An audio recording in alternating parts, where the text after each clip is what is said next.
भगवान की है आरती। पापियों को पाप से ही तारती। श्रीमद् भागवत भगवान की है आरती।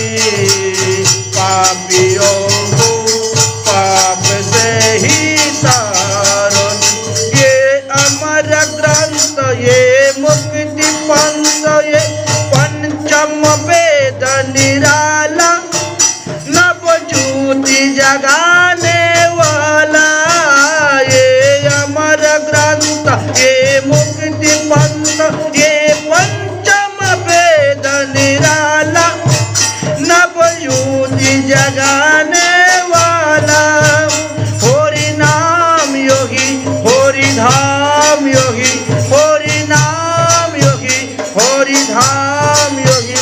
ये भागवत महिमा की आरती। पापियों को पाप से ही तारती। श्रीमद् भागवत भगवान की है आरती। पापियों को पाप से ही तारती। पापियों को तार।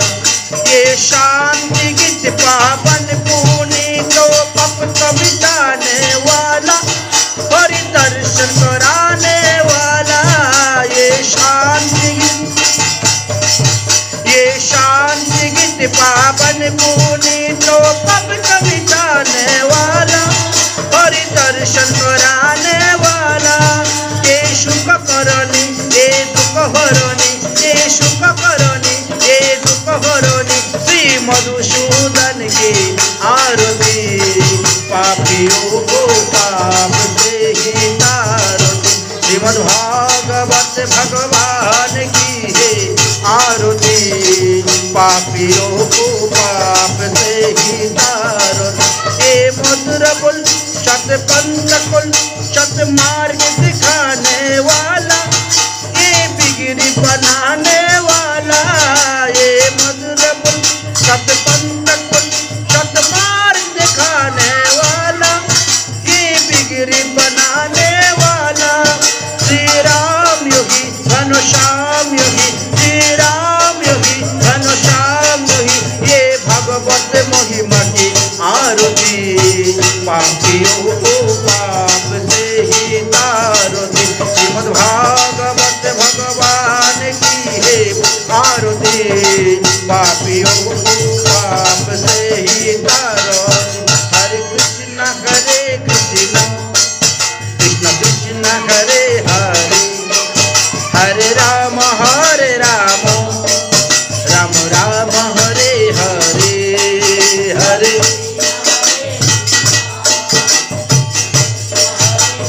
जोर से बोलो, प्रेम से बोलो। हरे कृष्ण कृष्ण कृष्ण हरे हरे, हरे राम राम राम हरे हरे। हरे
तमादिदेवं करुणानिधानं तमालवर्णं सहितावतारम् अपार संसार समुद्र सेतुं भजाम्यहं श्री भागवतं स्वरूपं।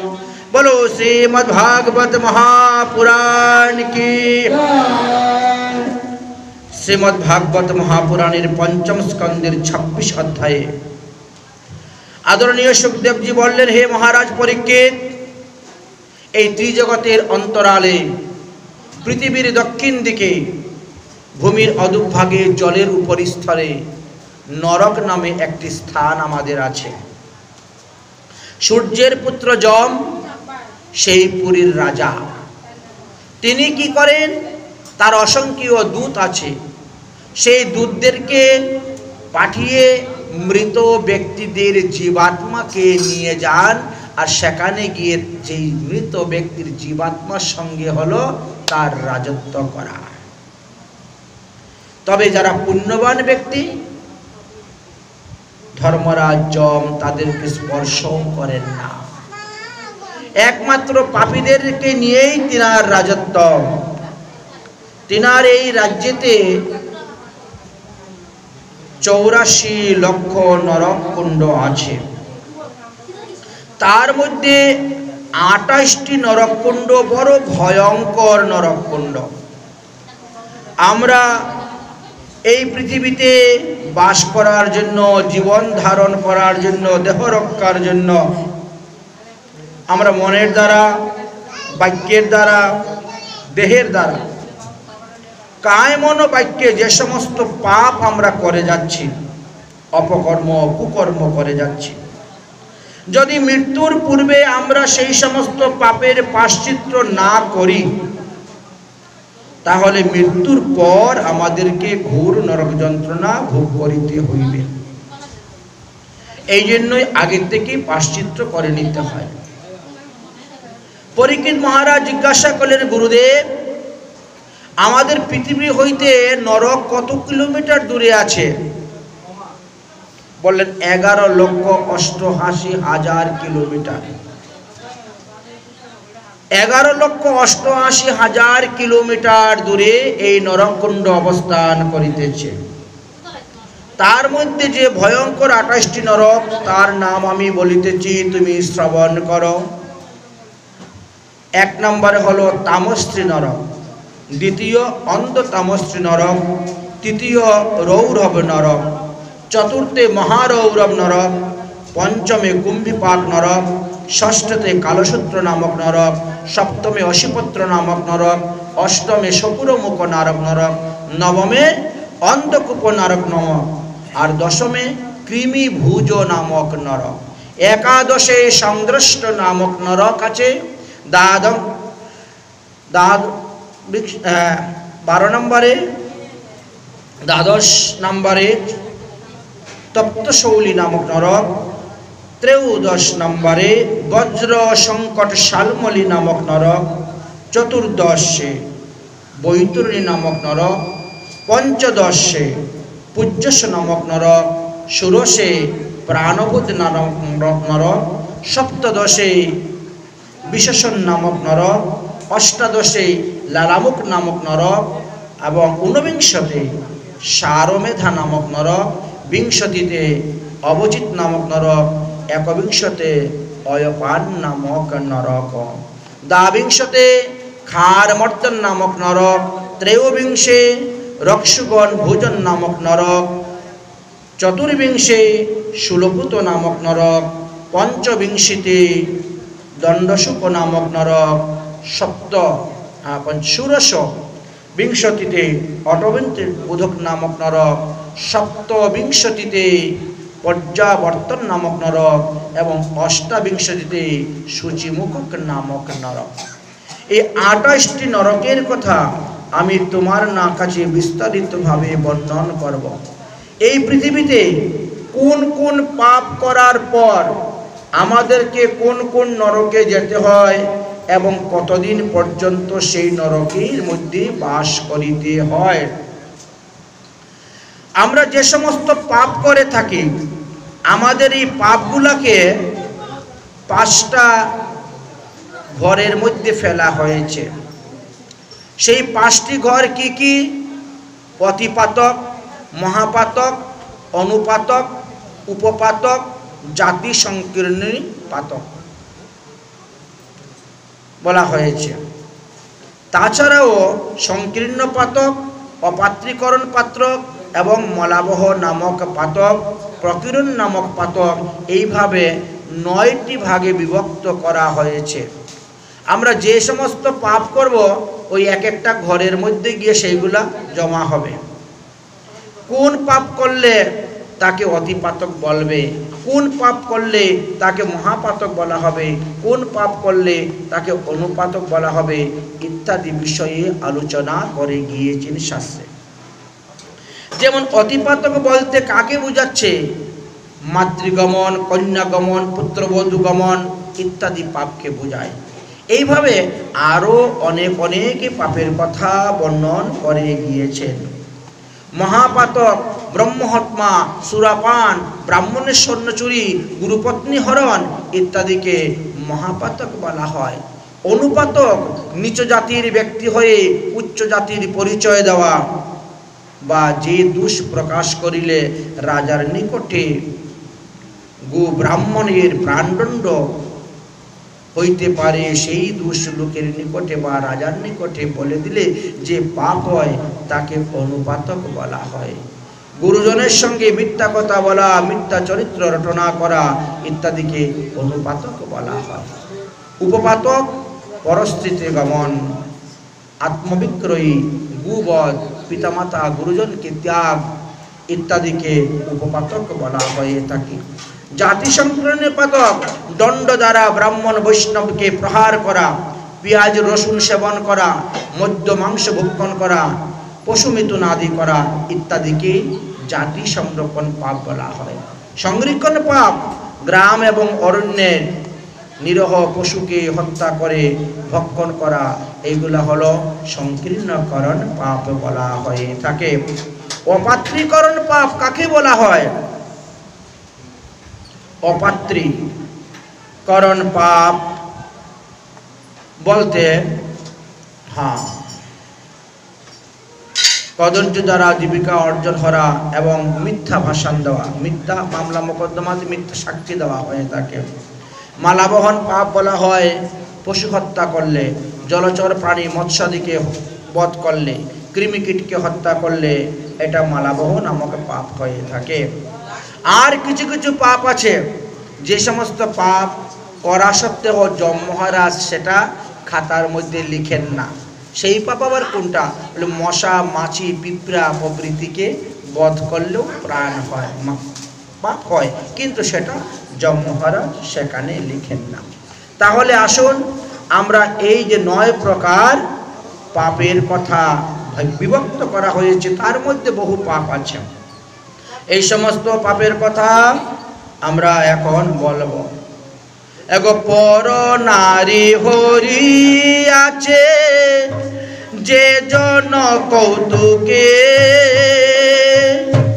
যমদূত ডুবায় তারে কুম্ভী পাক নরকে, অতিশয় তপে তৈল কুণ্ডের ভিতর, নরক হইতে পুনর তারে ফেলে তো দূর। পর পুরুষের প্রেমে মজে যে নারী, তাহার যাতনা যত কহিতে না পারি। লোহার পুরুষ মূর্তি করিয়া গঠন,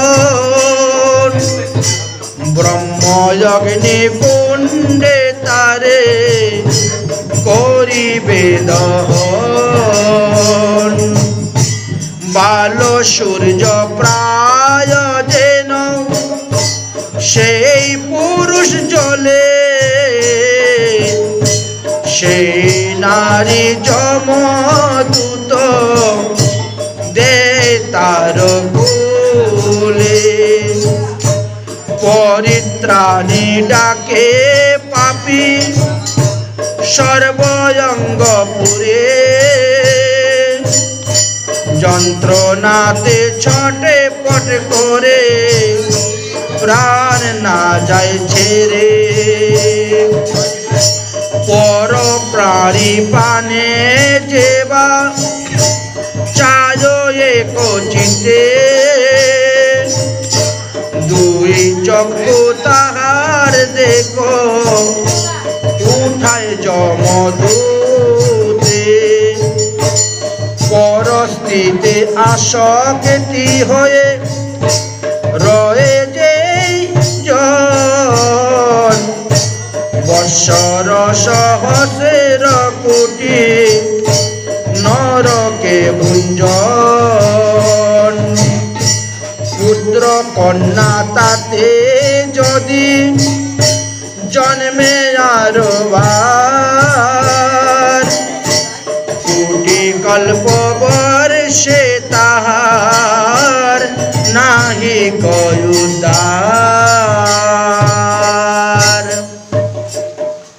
এমন পাপ আছে যে পাপের ফলে আমাদেরকে 1 কোটি বৎসর পর্যন্ত নরকে থাকতে হয়। এমন পাপ আছে যে পাপের ফলে আমাদেরকে 60,000 বৎসর নরকে বাস করতে হয়। এমনও পাপ আছে যতদিন চন্দ্র সূর্য পৃথিবীতে আছে ততদিনই তাকে নরক কুণ্ডে পড়ে থাকতে হয়। পাপের সংখ্যা আছে, পাপের পরিমাণ আছে। কোন কোন পাপের পরে কতদিন আমাদেরকে থাকতে হবে, নরকাদি যন্ত্রণা ভোগ করতে হবে, তারপরে কোন দেহ ধারণ করে আমাদেরকে আসতে হবে, এই বিষয়ে আমরা এখন আস্বাদন করব। যদি কোনো কামিনী, কোনো পুরুষ অথবা কোনো পুরুষ কোনো কামানিতে অর্থাৎ উপপতি ভোগ কথা বা পরপত্নী ভোগ, তবে তাহাকে 100 বৎসর পর্যন্ত শুক্রকুণ্ডে গমন করিয়া শুক্র ভোজন পূর্বক সেখানে অবস্থান করতে হয়। তারপরে ভূতলে 100 বৎসর কৃমি হইয়া তাকে জন্মগ্রহণ করতে হয়। পরশ্রী গমনের যে পাপ হয় এতে 100 বৎসর প্রথমে বললেন শুক্রকুণ্ডে অবস্থান করে শুক্র ভোজন করার পরে পৃথিবীতে আসার পরে 100 বার তাকে বিষ্ঠার কৃমি হয়ে জন্মগ্রহণ করবে, তারপরে সে শুদ্ধ হবে। পুংস্থলী অথবা বেশ্যার অন্ন, মানে তাদের হাতের অন্ন যদি খাওয়া হয়, যদি কোনো পুংস্থলী বা বেশ্যা অন্ন রান্না করে তার হাতের অন্ন গ্রহণ করা হয়, তাহলে মৃত্যুর পরে আমাদেরকে কালসূত্র নামক নরকেতে 100 বৎসর সেখানে বাস করতে হয়। তারপরে আমরা পৃথিবীতে আসি রোগগ্রস্ত হয়ে, দরিদ্র হয়ে, শূদ্রের ঘরে আমরা জন্মগ্রহণ করি। তারপরে আমরা সেখান থেকে শুদ্ধতা লাভ করতে পারি না, শুদ্ধতা লাভের আর কোনো উপায় নেই। যে মহামূর্খ নিজের গর্ভিণী পত্নীতে উপভোগ করেন তাহাকেও 100 বৎসর পর্যন্ত তাম্রকুণ্ডে বাস করিতে হয়। যে ব্যক্তি কামের অধীন হইয়া পরস্ত্রীর বক্ষস্থল, মুখমণ্ডল নিরীক্ষণ করেন, ওই ব্যক্তির শরীরে যতগুলা লোম আছে তত বৎসর পরিমিত সময় তাকে কাককুণ্ডে গিয়ে বাস করিতে হয়। তারপরে 3 জন্ম অন্ধ হয়ে জন্মগ্রহণ করেন, তারপরে তিনি শুদ্ধ হয়ে থাকেন। যে সমস্ত পুরুষগণ অগম্য গমন করিয়া থাকেন, স্ত্রী হত্যা করিয়া থাকেন, গর্ভপাত করিয়া থাকেন, যে সমস্ত নারীগণ, তাদেরকে মহাপাপী বলা হয়েছে। 14 জন ইন্দ্র যতদিন পর্যন্ত পৃথিবীতে রাজত্ব করিবেন ততদিন পর্যন্ত তাদেরকে কুম্ভিপাক নরকে বাস করিতে হইবে। তারপরে 1000 বৎসর তাকে গৃহীত হয়ে জন্মগ্রহণ করতে হবে, 100 বৎসর শকুর হয়ে জন্মগ্রহণ করবেন, 7 বৎসর কাক হয়ে জন্মগ্রহণ করবেন, 7 বৎসর সর্প হয়ে জন্মগ্রহণ করবেন, আর তারপরে ৬০,০০০ বৎসর বিষ্ঠার কৃমি হয়ে জন্মগ্রহণ করবেন। তারপরে গিয়ে তিনি গলিত, কুষ্ঠ, দরিদ্র, যক্ষা রোগগ্রস্ত হয়ে শূদ্র বংশে এসে জন্মগ্রহণ করিবেন। শূদ্র হইয়া যদি কেউ ব্রাহ্মণ পত্নীতে গমন করেন, ব্রাহ্মণ হইয়া যদি কেউ শূদ্র পত্নীতে গমন করেন, সেটা অগম্য গমন পাপ হয়। বেদ তাকে নিন্দনীয় বলা হয়েছে। তাতে কি হবে? তাদেরকে উভয়কে কুম্ভিপাক নরকে গমন করিতে হয় এবং ৬০,০০০ বৎসর তাদেরকে কুম্ভিপাক নরকে বাস করিতে হয়। যাহারা বেশ্যার পচিত অন্ন ভোজন করেন তাকে তো কালসূত্র নরকে গমন করতে হয়। ১০০ বৎসর পর্যন্ত সেখানে অবস্থান করার পর তেনাকে শূদ্রকুলে এসে জন্মগ্রহণ করিতে হয়। এবং মহাবিশ্বা সেটা তো আরো বিপজ্জনক। সর্বজাতির অস্পৃশ্য তিনি। যাহারা কুলটা, ধর্ষিণী, পুংসুলি, যোগিনী, বেশ্যা, মহাবিশ্যা আদিতে গমন করে থাকেন তাদেরকে অটুবত নামক নরকে গমন করিতে হয় এবং দেহান্তে তাদেরকে কঠোর পরিমাণ নরকুণ্ড ভোগ করতে হয়। যাহারা ধর্ষিণীতে গমন করে তাদেরকে ১০০ বছর অটুবত নামক নরকে থাকতে হয়। যারা পুংসলিতে গমন করেন তাদেরকে ৪০০ বছর নরকে ভোগ করিতে হয়। যারা বেশ্যাতে গমন করেন তাদেরকে ২০০০ বছর নরকে গমন করিতে হয়। আর যারা যুগ্মিতে গমন করেন তাদেরকে ২৪,০০০ বছর নরকে গমন করিতে হয় এবং মহাবিশ্বতে যারা গমন করেন তাদেরকে ২,৪০,০০০ বছর নরকে গমন করিতে হয়। এই যে নামগুলা দিয়েছেন শাস্ত্রে, যার একজন মাত্র পতি আছে তাকে পতিব্রতা রমণী বলা হয়। যার দুজন স্বামী আছে তাকে কুলটা বলা হয়।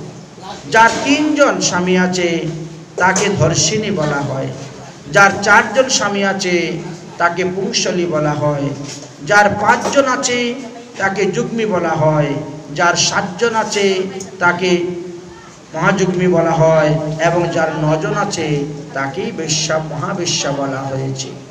এইভাবে শাস্ত্রে নির্ণয় করে গিয়েছেন।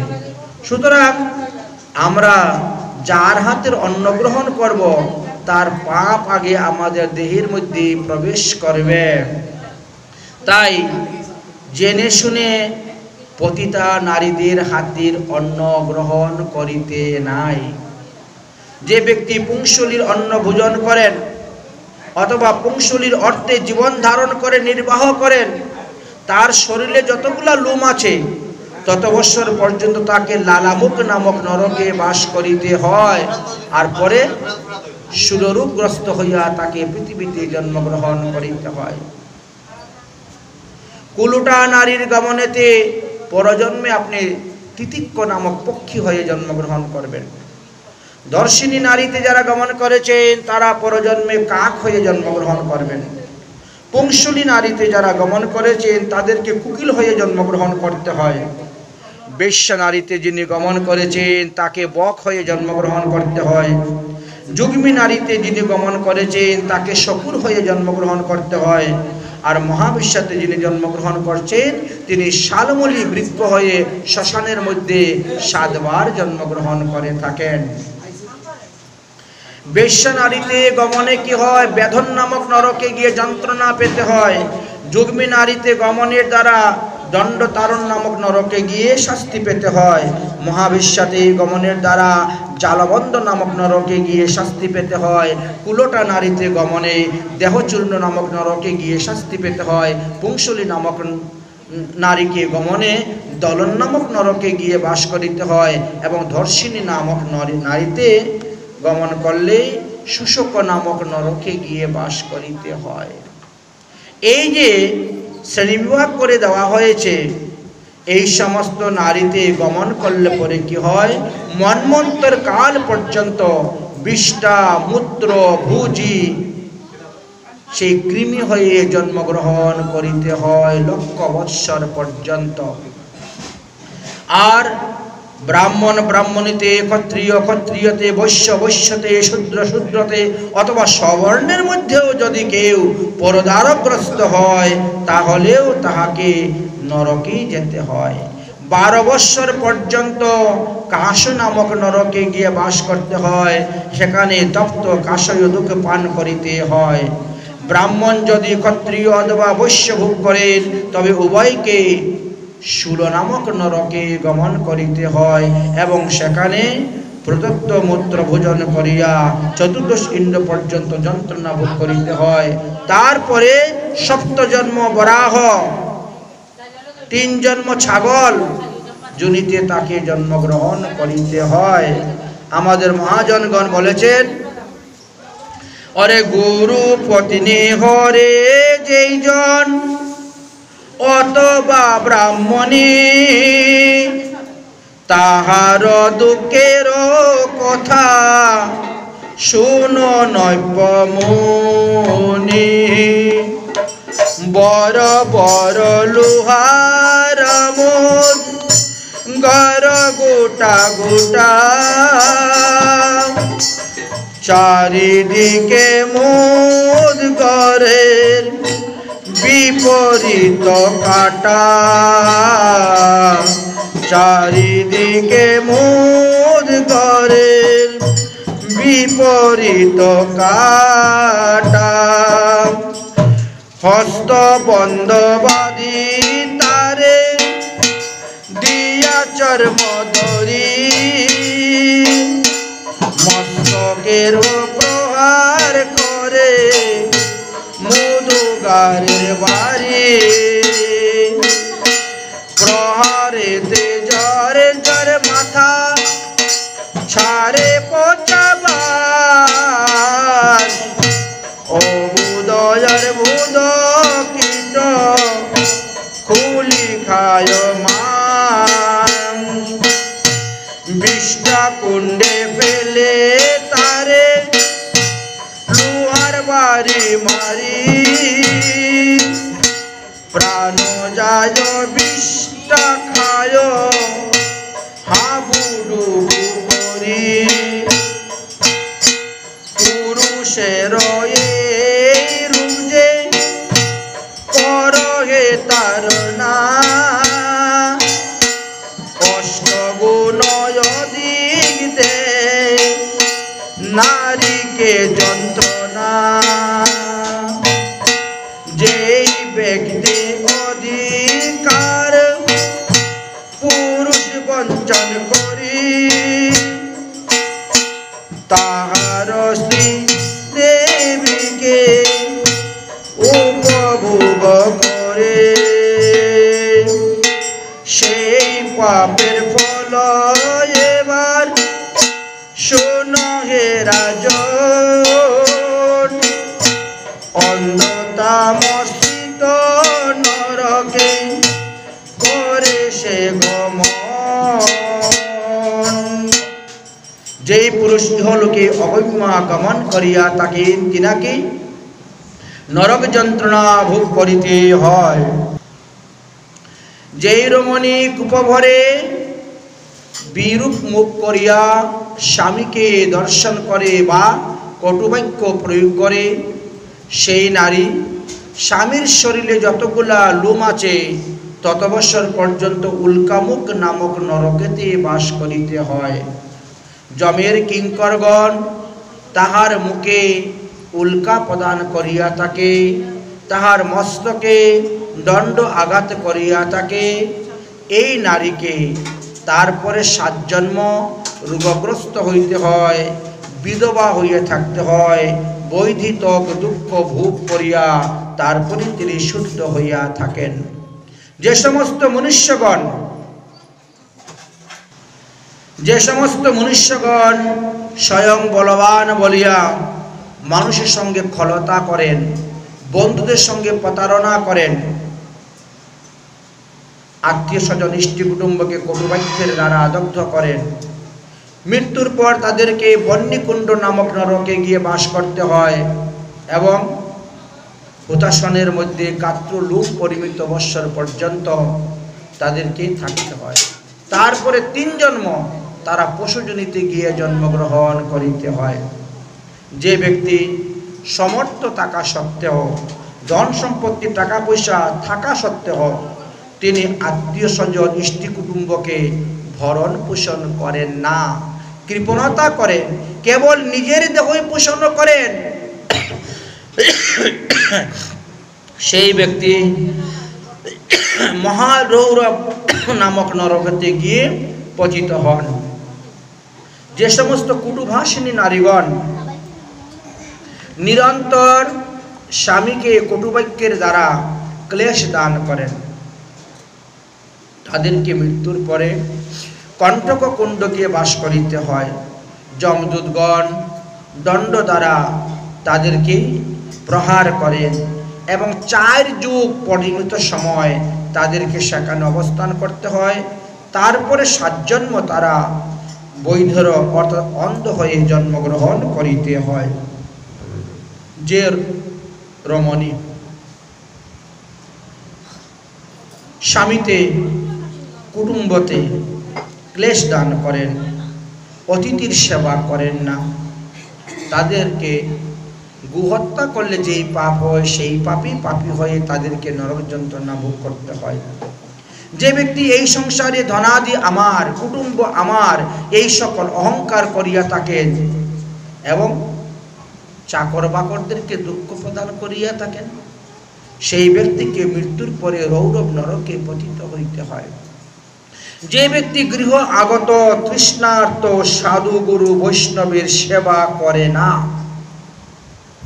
তাকে তপ্ত কুণ্ডে গিয়ে বাস করিতে হয় এবং শরীরের মধ্যে যতগুলি লোম আছে তত বৎসর পর্যন্ত নরককুণ্ড ভোগ করার পরে 7 জন্ম তিনাকে পক্ষী হয়ে জন্মগ্রহণ করিতে হইবে।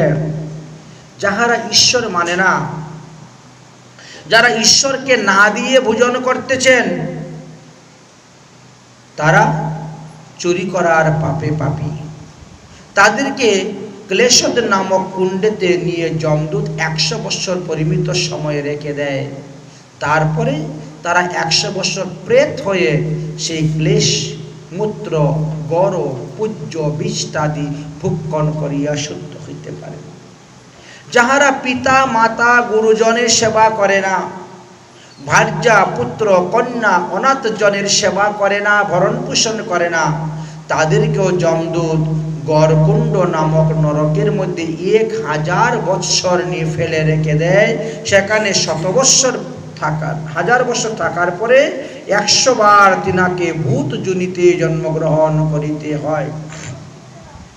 যে মানুষ অতিথি দর্শন করিয়া চোখ ফিরাইয়া নেয়, অতিথি দর্শন করিয়া চক্ষু বক্র করে নেয়, অতিথি দর্শন করিয়া চক্ষু লাল করে, এই দৃশ্য ব্যক্তিদেরকে দৃশিকা নামক নরকুণ্ডেতে যম মহারাজ 100 বৎসরের জন্য ফেলে রেখে দেন। আর তারপরে 7 জন্ম সেই ব্যক্তিকে মহাদরিদ্র হয়ে জন্মগ্রহণ করিতে হয়। যেহেতু ধন থাকা সত্ত্বেও তুমি ধনের সৎ উপকারে লাগালে না, কাজ করলে না। যে মানব মাতা পিতার উদ্দেশ্যে বিষ্ণু পাদপদ্মে পিণ্ডিদান করে না, শ্রাদ্ধ করে না, তর্পণ করে না, সেই সমস্ত মনুষ্যগণের তাদের শরীরে যতগুলা লোম আছে সেই পরিমিত লোম বর্ষ পর্যন্ত ভয়ঙ্কর অস্থিকুণ্ডে তাকে বাস করিতে হয়। আর তারপরে 7 জন্ম তাকে খঞ্জ দরিদ্র হয়ে জন্মগ্রহণ করিতে হয়। যে মানুষ বন্ধু বান্ধবের সেবা করে না, ব্রাহ্মণের গতি সেবা করে না, কুভাব, উগ্রভাব, কুটিল ভাব প্রদর্শন করে, তাকে যম মহারাজ বক্রকুণ্ডেতে নিয়ে বাস দেন। 100 বৎসর থাকার পর 7 জন্ম তাকে বগাঙ্গ, হীনাঙ্গ, দরিদ্র, বংশহীন, ভার্যাহীন হইয়া তিনি জন্মগ্রহণ করিয়া থাকেন। যে ব্যক্তি নিজেকে নিজের দেহ পুষ্টি করার জন্য পশুদেরকে হত্যা করে খাচ্ছেন, পাখিদেরকে হত্যা করে খাচ্ছেন, ওই পশু পাখির শরীরে যতগুলা লোম আছে তত 1000 বৎসর তাকে কুম্ভিপাক নরকে গিয়ে বাস করিতে হইবে। যাহারা লোভের বশীভূত হইয়া আত্মপোষণের জন্য, ইন্দ্রিয় তৃপ্তির জন্য পাঁঠা, খসি, হাঁস, মুরগি, ছাগল, ভেড়া, মৎস্য আদি ভক্ষণ করে যাচ্ছেন, যম মহারাজ তাদেরকে মর্যা নামক কুণ্ডের মধ্যে নিয়ে 1 লক্ষ বৎসরের জন্য ফেলে রেখে দেয়। 1 লক্ষ বৎসর অতীত হওয়ার পরে 7 জন্ম নিজ কর্মহেতু শশক যোনি খরগোশ হয়ে জন্মগ্রহণ করেন, 7 জন্ম মাছ হয়ে জন্মগ্রহণ করেন, 7 জন্ম হরিণ হয়ে জন্মগ্রহণ করেন। তারপরে তিনি শুদ্ধতা প্রাপ্ত হন। যে নির্দয় পামর বিষ দ্বারা জীবহিংসা করছে, পশু পাখিকে, জলচর প্রাণীদেরকে বিষ খাওয়াইয়া মেরে দিচ্ছে, তাকেও সহস্র বৎসর পর্যন্ত গড়কুণ্ড অর্থাৎ বিষকুণ্ডেতে তাকে বাস করিতে হয়। তারপরে 1000 বৎসর সেখানে বাস করার পর 7 জন্ম নরকঘাতী ব্রণী হইয়া জন্মগ্রহণ করেন, আর 7 জন্ম কুষ্ঠরোগীগ্রস্ত হইয়া জন্মগ্রহণ করিয়া থাকেন। যে সমস্ত লোক গাভীকে, ষাঁড়কে দণ্ডর দ্বারা প্রহার করেন, 4 যুগ কাল পর্যন্ত যমদূত তাকে তপ্ত তৈলকুণ্ডের মধ্যে নিয়ে ফেলে রেখে দেয়। একটা গরুর শরীরে যতগুলা লোম আছে তত বৎসর পর্যন্ত তাকে বৃষ হইয়া জন্মগ্রহণ করিতে হয়, সেটাও গরু হয়ে জন্মগ্রহণ করতে হয়। যেই ব্যক্তি দণ্ডের দ্বারা, লোহার দ্বারা, বর্ষির দ্বারা জীবহিংসা করেন, তাহারা 10,000 বৎসর পর্যন্ত দন্তকুণ্ডে বাস করে যান এবং তারপরে তিনি উদরপীড়া রোগ হয়ে জন্মগ্রহণ করে দুঃখ কষ্ট ভোগ করিয়া থাকেন। ব্রাহ্মণ হইয়াও যদি সে মৎস্যভোজী হয়, মৎস্য আহারী হয়, সে এবং যাহারা হরির অনিবেদিত বস্তু গ্রহণ করে যাচ্ছেন, উভয়কেই কুম্ভিপাক নরকে বাস করিতে হয়। নিজ দেহের লোম পরিমিত বৎসর কৃমিভোজন নামক নরকে বাস করার পর তাকে 3 জন্ম ম্লেচ্ছ যোনিতে জন্মগ্রহণ করিতে হয়। যে ব্যক্তি সাধারণকে ক্ষুদ্র যন্ত্র বিনাশ, যে ব্যক্তি ক্ষুদ্র ক্ষুদ্র যন্ত্রগুলোকে বিনাশ করে, আহার দান আদি করে না, জন্তুদেরকে কষ্ট দেয়, তাদেরকে সেই জন্তু পরিমিত বৎসর পর্যন্ত মশক কুণ্ডে গিয়ে বাস করিতে হয়। তারপরে তারা শুদ্ধতা প্রাপ্ত হইতে পারেন। যে সমস্ত মানুষ মধু সংগ্রহ করার জন্য মধুমক্ষীকে বিনাশ করিয়া, মধুর ছাক থেকে, মৌমাছির ছাক থেকে মধু সংগ্রহ করিয়া থাকেন, তিনি যতগুলা মৌমাছিকে বিনাশ করেছেন তত 1000 বৎসর তাকে গরল কুণ্ডে বাস করিতে হয় এবং পরে তিনি মুশিকা জাতিতে অর্থাৎ তিনি ইঁদুর হয়ে জন্মগ্রহণ করেন। তারপরে তিনি শুদ্ধতা প্রাপ্ত হন। যে সমস্ত ব্যক্তিগণ হরিশয়নকালে, এই যে চাতুর্মাস্য, শয়ন একাদশী হইতে উত্থান একাদশী পর্যন্ত চাতুর্মাস্য বলা হয়। এই চাতুর্মাস্যের সময়ে যারা কূর্ম মাংসাদি ভক্ষণ করে যাচ্ছেন, 100 বৎসর তাকে কূর্মকুণ্ডে বাস করিতে হয় এবং সেখানে কর্ম দ্বারাই ভক্ষিত হন। তারপরে 3 জন্ম তিনি কচ্ছপ হয়ে জন্মগ্রহণ করবেন, 3 জন্ম শূকর হয়ে জন্মগ্রহণ করবেন, 3 জন্ম বিড়াল হয়ে জন্মগ্রহণ করবেন, আর তারপরে 3 জন্ম তিনি ময়ূর জন্ম পাওয়ার পরে তিনি শুদ্ধ হবেন।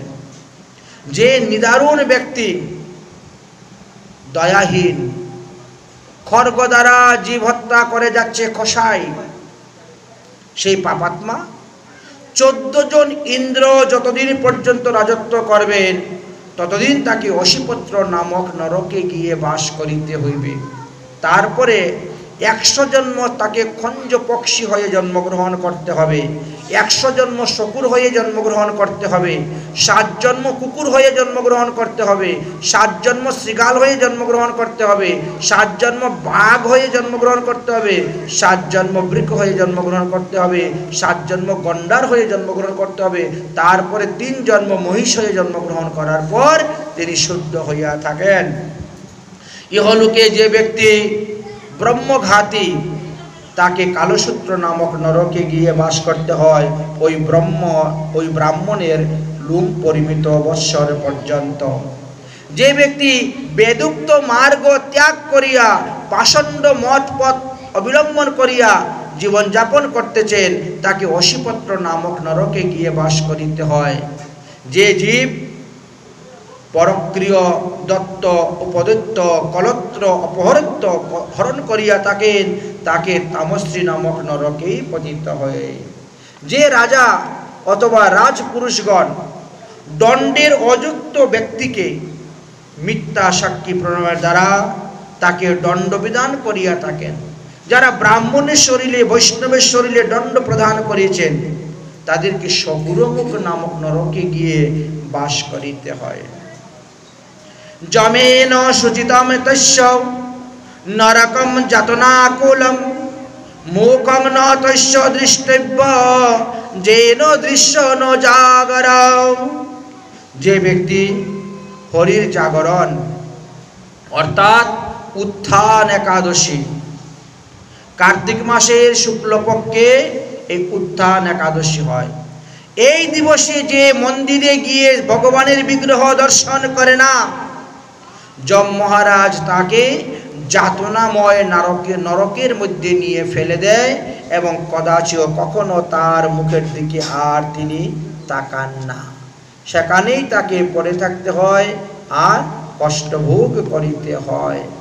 যে ব্যক্তি সদত্তা অথবা পরদত্তা ব্রাহ্মণের ধন হরণ করে নিয়ে আসে তাকে 60,000 বৎসর পর্যন্ত বিট নামক নরকে বিষ্ঠা ভোজন করি অবস্থান করিতে হয়।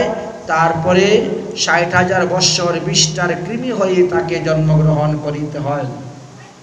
যে ব্যক্তি আঘাত করিয়া গুরু বৈষ্ণব ব্রাহ্মণের দেহ হইতে রক্তপাত করে তাকে অশ্রিক কুণ্ডেতে 100 বৎসর অস্ত্রিক ভোজন করিতে হয়।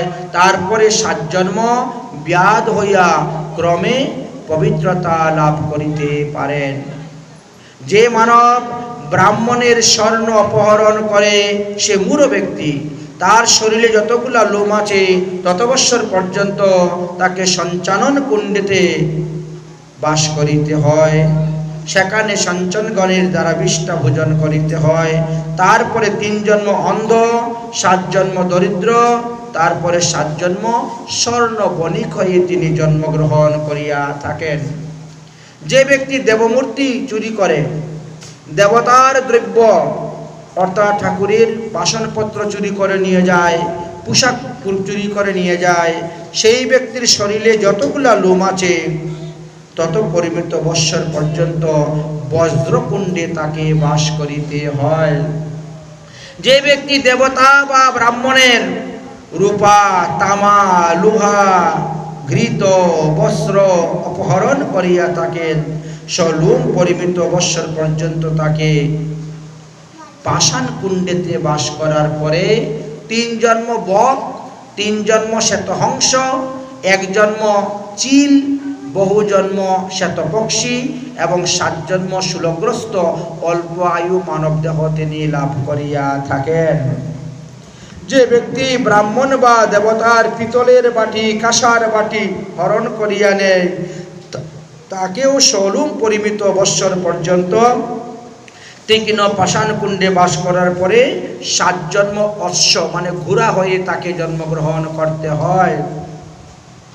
যে ব্যক্তি দেবতা ব্রাহ্মণের ধান, শস্য, তাম্বুল, আসন, শয্যা অপহরণ করেন তাকেও 100 বৎসর পর্যন্ত চূর্ণকুণ্ড নামক নরকে অবস্থান করতে হয়। তারপরে 3 জন্ম মেষ মানে ভেড়া হয়ে জন্মগ্রহণ করতে হয়। 3 জন্ম মুরুগ হয়ে জন্মগ্রহণ করতে হয়, তারপরে তিনি রোগগ্রস্ত, খর্বকার, বংশহীন, অল্প আয়ু, দরিদ্র হয়ে পৃথিবীতে এসে মানব কুলে তিনি জন্মগ্রহণ করিয়া এই অশেষ যন্ত্রণা, কষ্ট, দুঃখ ভোগ করিয়া থাকেন। অতএব যেই ব্যক্তি ভগবানের অর্চিত শ্রী বিগ্রহকে পাথর জ্ঞান করেন, যে ব্যক্তি শালগ্রামকে পাথর জ্ঞান করেন, যে ব্যক্তি গুরুকে মনুষ্য জ্ঞান করেন, তাদেরকেও নরকে গমন করিতে হয়। বহু বৎসর তাদেরকে নরক যন্ত্রণা ভোগ করিতে হয় এবং তারপরে গিয়ে তারা শুদ্ধতা লাভ করিতে পারেন। এই জন্য বলছেন, কখনো শ্রী বিগ্রহতে পাথর জ্ঞান করিতে নাই, করলে পরে আমাদের অপরাধ হয়ে থাকে। এই জন্য বৈষ্ণবেতে জাতিবোধ করতে নাই, করলে নরকেতে গমন করতে হয়। দেবতাতে পাথর জ্ঞান করতে নাই, তাহলে আমাদেরকে নরকেই গমন করিতে হইবে। আর কি বললেন, যে মানব ব্রাহ্মণের দ্রব্য হরণ করে ভোগ করে তাকে 100 বৎসর পর্যন্ত দণ্ড তাড়িত নামক নরকে চক্রকুণ্ডেতে বাস করিতে হয়। 3 জন্ম নানা রোগগ্রস্ত হয়ে বংশহীন হয়ে তৈলাকারের ঘরে গিয়ে তিনি জন্মগ্রহণ করিয়া থাকেন। যে ব্যক্তি দেবতা অথবা ব্রাহ্মণের ঘৃত তৈল হরণ করেন, সেই পাপী 100 বৎসর পর্যন্ত জ্বালামুখ নামক নরকে বাস করতে হয়, তারপরে 100 বৎসর ভস্মকুণ্ডে বাস করিতে হয়, তারপরে 7 জন্ম তৈল পরিকা মৎস্য রাঙ্গা হয়ে জন্মগ্রহণ করেন, তারপরে 7 জন্ম ইঁদুর হয়ে জন্মগ্রহণ তিনাকে করিতে হয়। যে ব্যক্তি দেবতা অথবা ব্রাহ্মণের সুগন্ধি তৈল, আমলকি আদি অন্য সুগন্ধি দ্রব্যাদি হরণ করেন, সেই পাপীকেও 16 বৎসর পর্যন্ত দুর্গন্ধ নামক নরকে বাস করিতে হয়। সেখানে 7 জন্ম দুর্গন্ধিকা, 3 জন্ম কস্তুরী মৃগকা, পরে 7 জন্ম সুগন্ধি প্রাণী হইয়া জন্মগ্রহণ করার পরে মনুষ্য দেহ লাভ করিতে পারেন। যে ব্যক্তি দেবতা অথবা ব্রাহ্মণের ধন অপহরণ করেন, আপনার পূর্বপর 10 পুরুষকে তিনি নরকে পতিত করিয়া থাকেন। যম মহারাজ ধূম্র গাঢ় অন্ধকারে এই সমস্ত ব্যক্তিকে নিক্ষেপ করিয়া থাকে, আর 4 যুগ পর্যন্ত ধূম্র ভোজন করা হয়। ধর্ম হেতু অতিকৃষ্ট ভোগ করিয়া 100 জন্ম তাকে ইঁদুর হয়ে জন্মগ্রহণ করতে হয়, তারপরে নানাবিধ পক্ষী জনিতে গিয়ে তিনি জন্মগ্রহণ করেন, আর শেষে তিনি ভাজ্যাহীন বংশহীন ব্যাধিযুক্ত দেহ নিয়ে মনুষ্য দেহতে তিনি আসেন এবং কষ্ট ভোগ করিয়া থাকেন। যে ব্যক্তি নিত্যক্রিয়া করে না, যারা প্রতিদিন গুরুদেবের দেওয়া মন্ত্র জপ করে না, দীক্ষা গ্রহণের পরে যারা সন্ধ্যা আহ্নিক করে না, যারা গীতা ভাগবত আদি পাঠ করে না, যারা একাদশী আদি ব্রত করে না, যারা মিথ্যা কথা বলে, যারা পরনিন্দা করে, সেই সমস্ত ব্যক্তিগণ মারা যাওয়ার পরে তাদেরকে সহস্র বৎসর পর্যন্ত নরকেতে বাস করা হয়। তারপরে 100 জন্ম জলের মধ্যে তাদের জন্ম হইয়া থাকে মৎস্যজনিতে। 1 বার না 2 বার না 100 বার মৎস্যজনি লাভ করিতে হয়। যে ব্রাহ্মণ হইয়াও যে ব্যক্তি হরিভক্তিবিহীন, ব্রাহ্মণ হইয়া যে ব্যক্তি তিলক সন্ধ্যাবিহীন, তার শরীরে যতগুলা লোম আছে তত বৎসর পর্যন্ত তাকে স্বরাদি কুণ্ডেতে গিয়ে বাস করিতে হয়। তারপরে স্বরাদি বিদ হইয়া অশেষ যন্ত্রণা তাকে ভোগ করিতে হয়। শ্রীকৃষ্ণের গুণগানকারী ভক্তগণ, তারা তো শ্রীকৃষ্ণের কথা শুনে ভাবে গদগদ হয়ে কখনো হাসেন, কখনো কাঁদেন, কখনো ধুলায় গোড়াগড়ি যান, ওই সমস্ত দর্শন করে। যে সমস্ত নাস্তিক, অধার্মিক, পাপী ব্যক্তিগণ পরিহাস, উপহাস, ঠাট্টা করে, তাদেরকে অশ্রুকুণ্ডেতে 100 বৎসর গিয়ে বাস করিতে হয়। তারপরে 3 জন্ম তাকে চণ্ডাল হয়ে জন্মগ্রহণ করিতে হয়। যে কুলসিত চিত্ত মানুষ বারবার খলতা করিয়া জীবকে দুঃখ দিচ্ছে, প্রাণীকে দুঃখ দিচ্ছে, তাকে 10 বৎসর পর্যন্ত গাত্রমল কুণ্ডেতে বাস করিতে হয়। তারপরে 3 জন্ম গাধা হয়ে জন্মগ্রহণ করে, 3 জন্ম ছাগল হয়ে জন্মগ্রহণ করে, 3 জন্ম শৃগাল হয়ে জন্মগ্রহণ করার পর তিনি শুদ্ধতা প্রাপ্ত হইয়া থাকেন। শুদ্ধতা প্রাপ্ত হইয়া থাকে। আর কি বর্ণন করিলেন?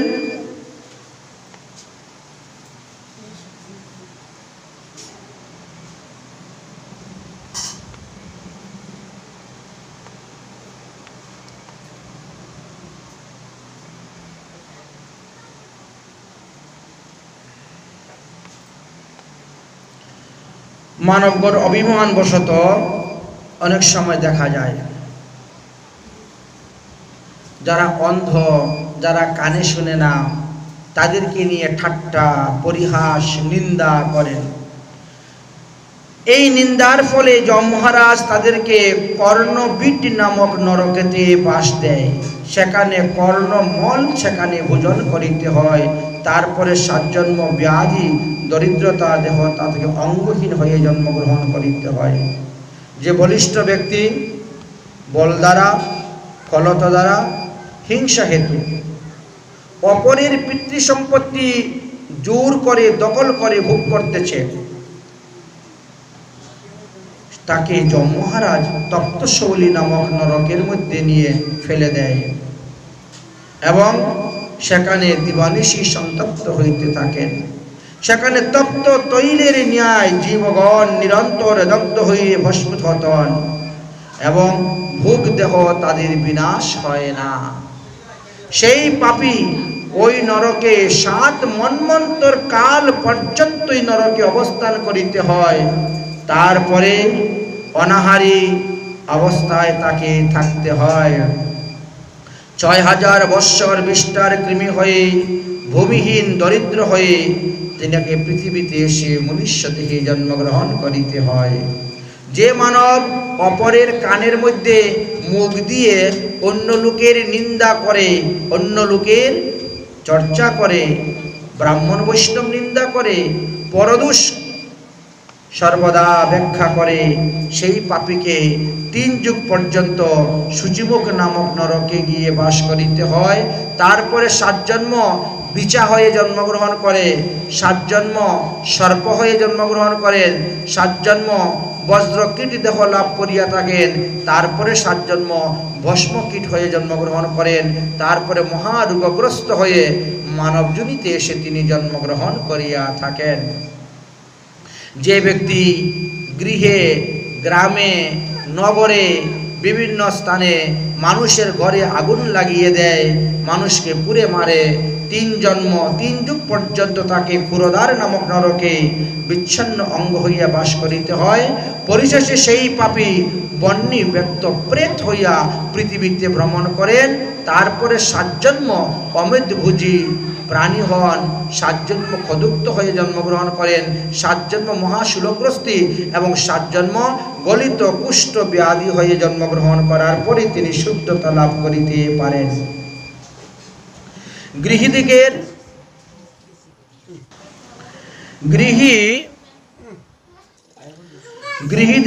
গৃহভেদ করিয়া যে ব্যক্তি কোনো বস্তি চৌর করে, যেমন গরু, ছাগল, মহিষ ইত্যাদি, তাদেরকে মৃত্যুর পরে গাধামুখ নামক নরকে গিয়ে বাস করিতে হয়। 7 জন্ম ব্যাধিগ্রস্ত গোজাতিতে জন্মগ্রহণ করতে হয়, 3 জন্ম মেষ জাতিতে জন্মগ্রহণ করতে হয়, 3 জন্ম ছাগল হয়ে জন্মগ্রহণ করতে হয়, আর তারপরে নিত্য রোগগ্রস্ত ভার্যাহীন বন্ধুহীন দেহ তিনাকে পৃথিবীতে সে লাভ করিতে হয়। যে ব্যক্তি গরু, হাতি আদি প্রাণীগণকে হনন করে, হত্যা করে, যারা গোহত্যা করতেছেন তারা মহাপাপী, তাদেরকে মৃত্যুর পরে গজদংশ নামক নরকতে গিয়ে বাস করিতে হয় 3 যুগ পর্যন্ত।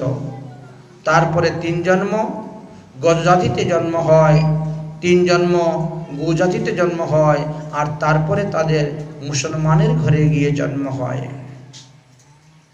ম্লেচ্ছজনিতে জন্ম হয়। যে ব্যক্তি জ্ঞান শূন্য হইয়া চন্দ্রগ্রহণে বা সূর্যগ্রহণে গ্রহণ চলাকালীন সময়ে ভোজন করে, তাদেরকে অবরুট নামক নরকে গিয়ে বাস করিতে হয়। আর তারপরে উদর রোগগ্রস্ত দন্তহীন কানহীন মনুষ্য হইয়া জন্মগ্রহণ করতে হয়।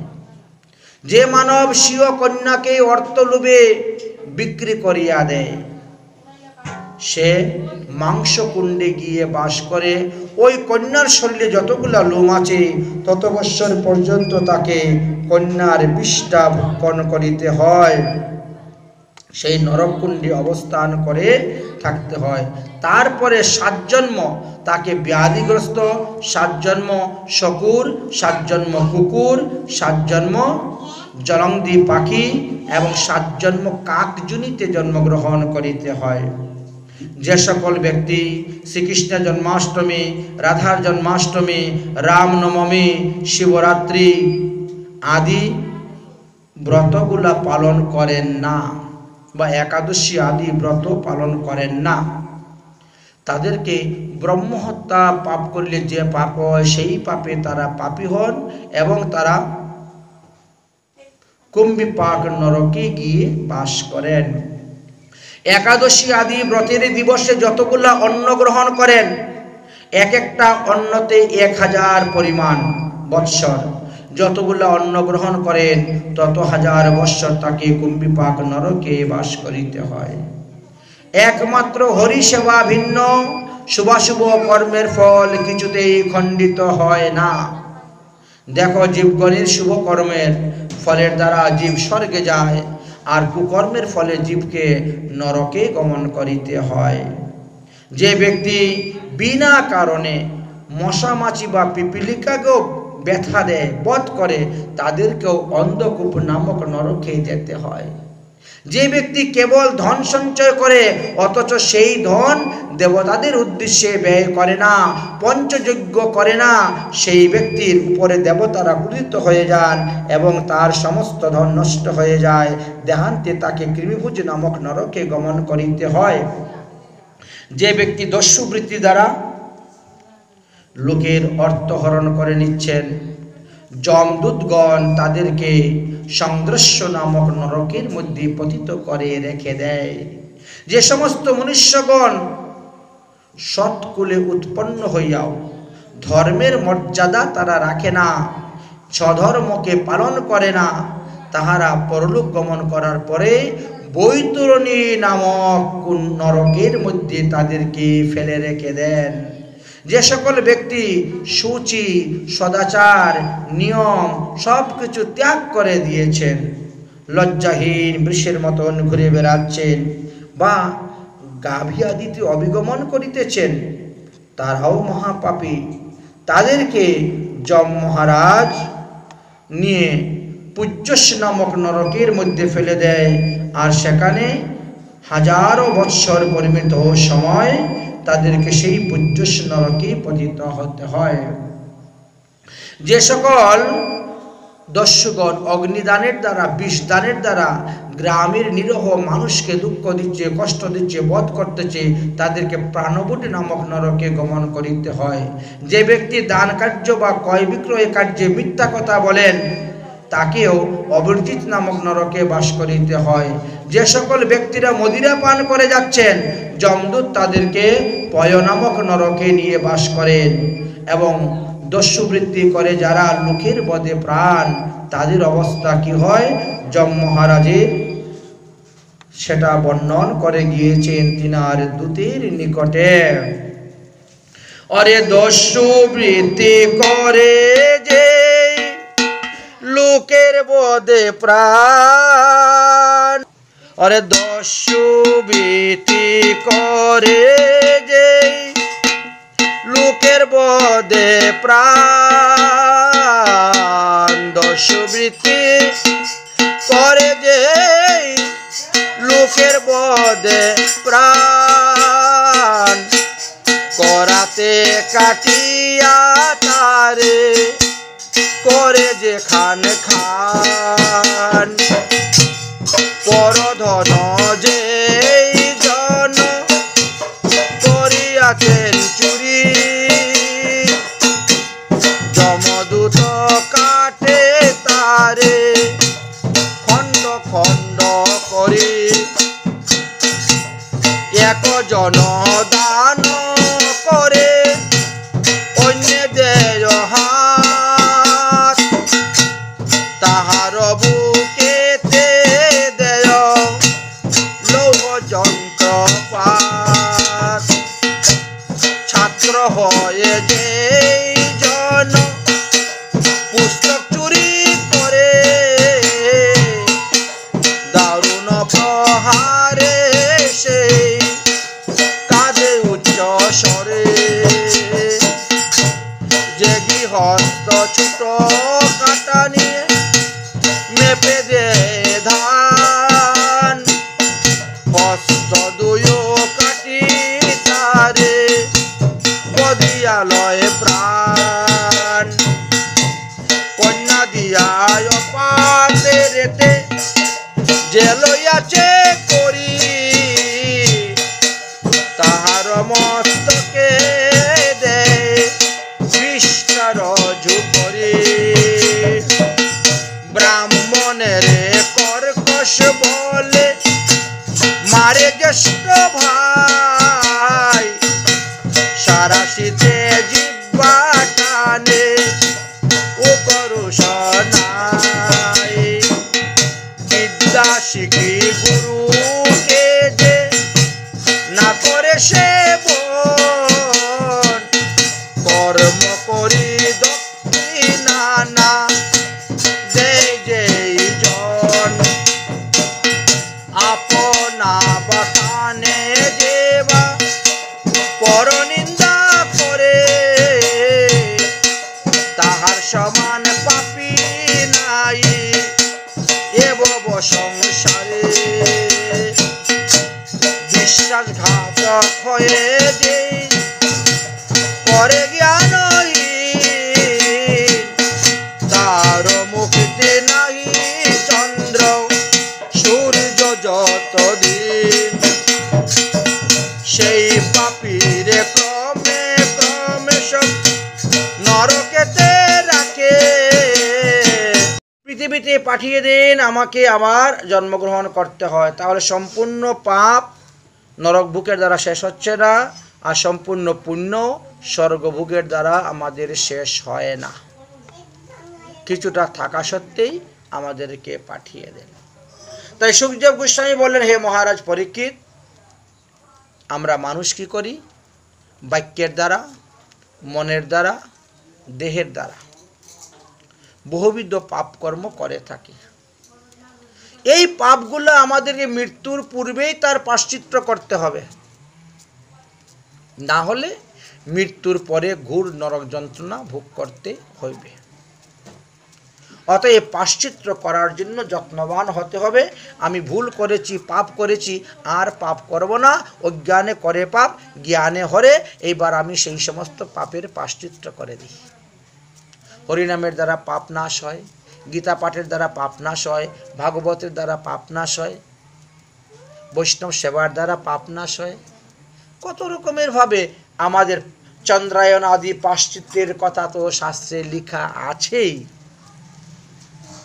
লেখা আছে মহারাজ পরীক্ষিত জিজ্ঞাসা করলেন গুরুদেব মানব তো জীবনে জ্ঞাত অনুসারে অজ্ঞাত অনুসারে বহু রকম পাপ করে থাকে তো সেই পাপ থেকে মুক্তি লাভের কোনো সহজ উপায় থাকলে আপনি আমাকে বলুন তখন বললেন চন্দ্রায়ন প্রায়শ্চিত্ত হে রাজন পাপ স্খলনের উপায় সম্পর্কে শাস্ত্রে অনেক বিধি দেওয়া আছে চন্দ্রায়ন আদি প্রায়শ্চিত্তের কথা বলা আছে অতএব সেটা করলেই মানুষ পাপ মুক্ত হয় মহারাজ পরীক্ষিত বললেন হে গুরুদেব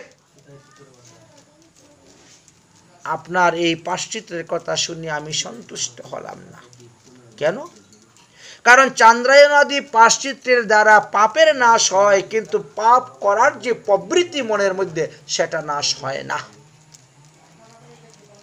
অতএব এটাকে কুঞ্জরবৎ মানে হস্তি স্নানের মত বিফল বলেই আমার মনে হচ্ছে।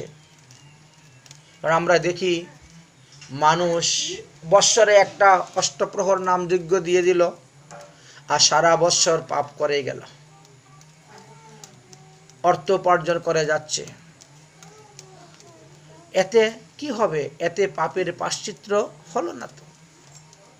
পাপ করলো, প্রায়শ্চিত্ত করলো, আবার পাপ করলো, প্রায়শ্চিত্ত করলো, আবার পাপ করলো, প্রায়শ্চিত্ত করলো। তারপরে যদি প্রায়শ্চিত্ত করার সময় নাই পায়, মরে যায়, তাহলে তাকে সেই নরক যন্ত্রণা অবশ্যই ভোগ করিতে হইবে। অতএব চান্দ্রায়ণ আদি প্রায়শ্চিত্ত থেকে যদি উত্তম আরো প্রায়শ্চিত্ত থাকে, তাহলে আপনি সেই কথাটা আমাকে বলুন। সুখদেব গোস্বামী বললেন, জ্ঞান অগ্নি। জ্ঞান অগ্নি অর্থাৎ জ্ঞানের দ্বারা পাপকে নাশ করা হয়। জ্ঞানকে অগ্নি বলা হয়েছে। অগ্নি সংযোগে যেমন বাষ্পবন পুড়ে ভস্মীভূত হয়ে যায়, তেমনি জ্ঞান অগ্নির দ্বারা আমাদের সমস্ত পাপ ভস্মীভূত হয়ে যায়। অতএব তুমি প্রকৃত নির্বিশেষ ব্রহ্মজ্ঞান লাভ করো। তিনি বললেন, মহারাজ এইটাও মনে হয় সুসিদ্ধান্ত নয়। কেন? বলে বাষ্পবনে আগুন লাগাইলে তো বাষ্প পুড়ে ছাই হয়, কিন্তু জ্যৈষ্ঠ আষাঢ় মাসে যখন বৃষ্টি দেয় আবার বাঁশ গাছ হয়ে যায়। গুড়াটা তো মাটির নিচে থাকে, ওখানে তো আর অগ্নি ঢুকতে পারে না। অতএব এর থেকে উত্তম যদি কোনো সিদ্ধান্ত থাকে, তাহলে আপনি আমাকে বলুন, জ্ঞান অগ্নির দ্বারা পাপের ধ্বংস হয় না। এটা আমি বুঝে নিয়েছি। এর থেকে উত্তম সিদ্ধান্ত যদি থাকে, তাহলে আপনি কৃপা করে আমার কাছে বলুন।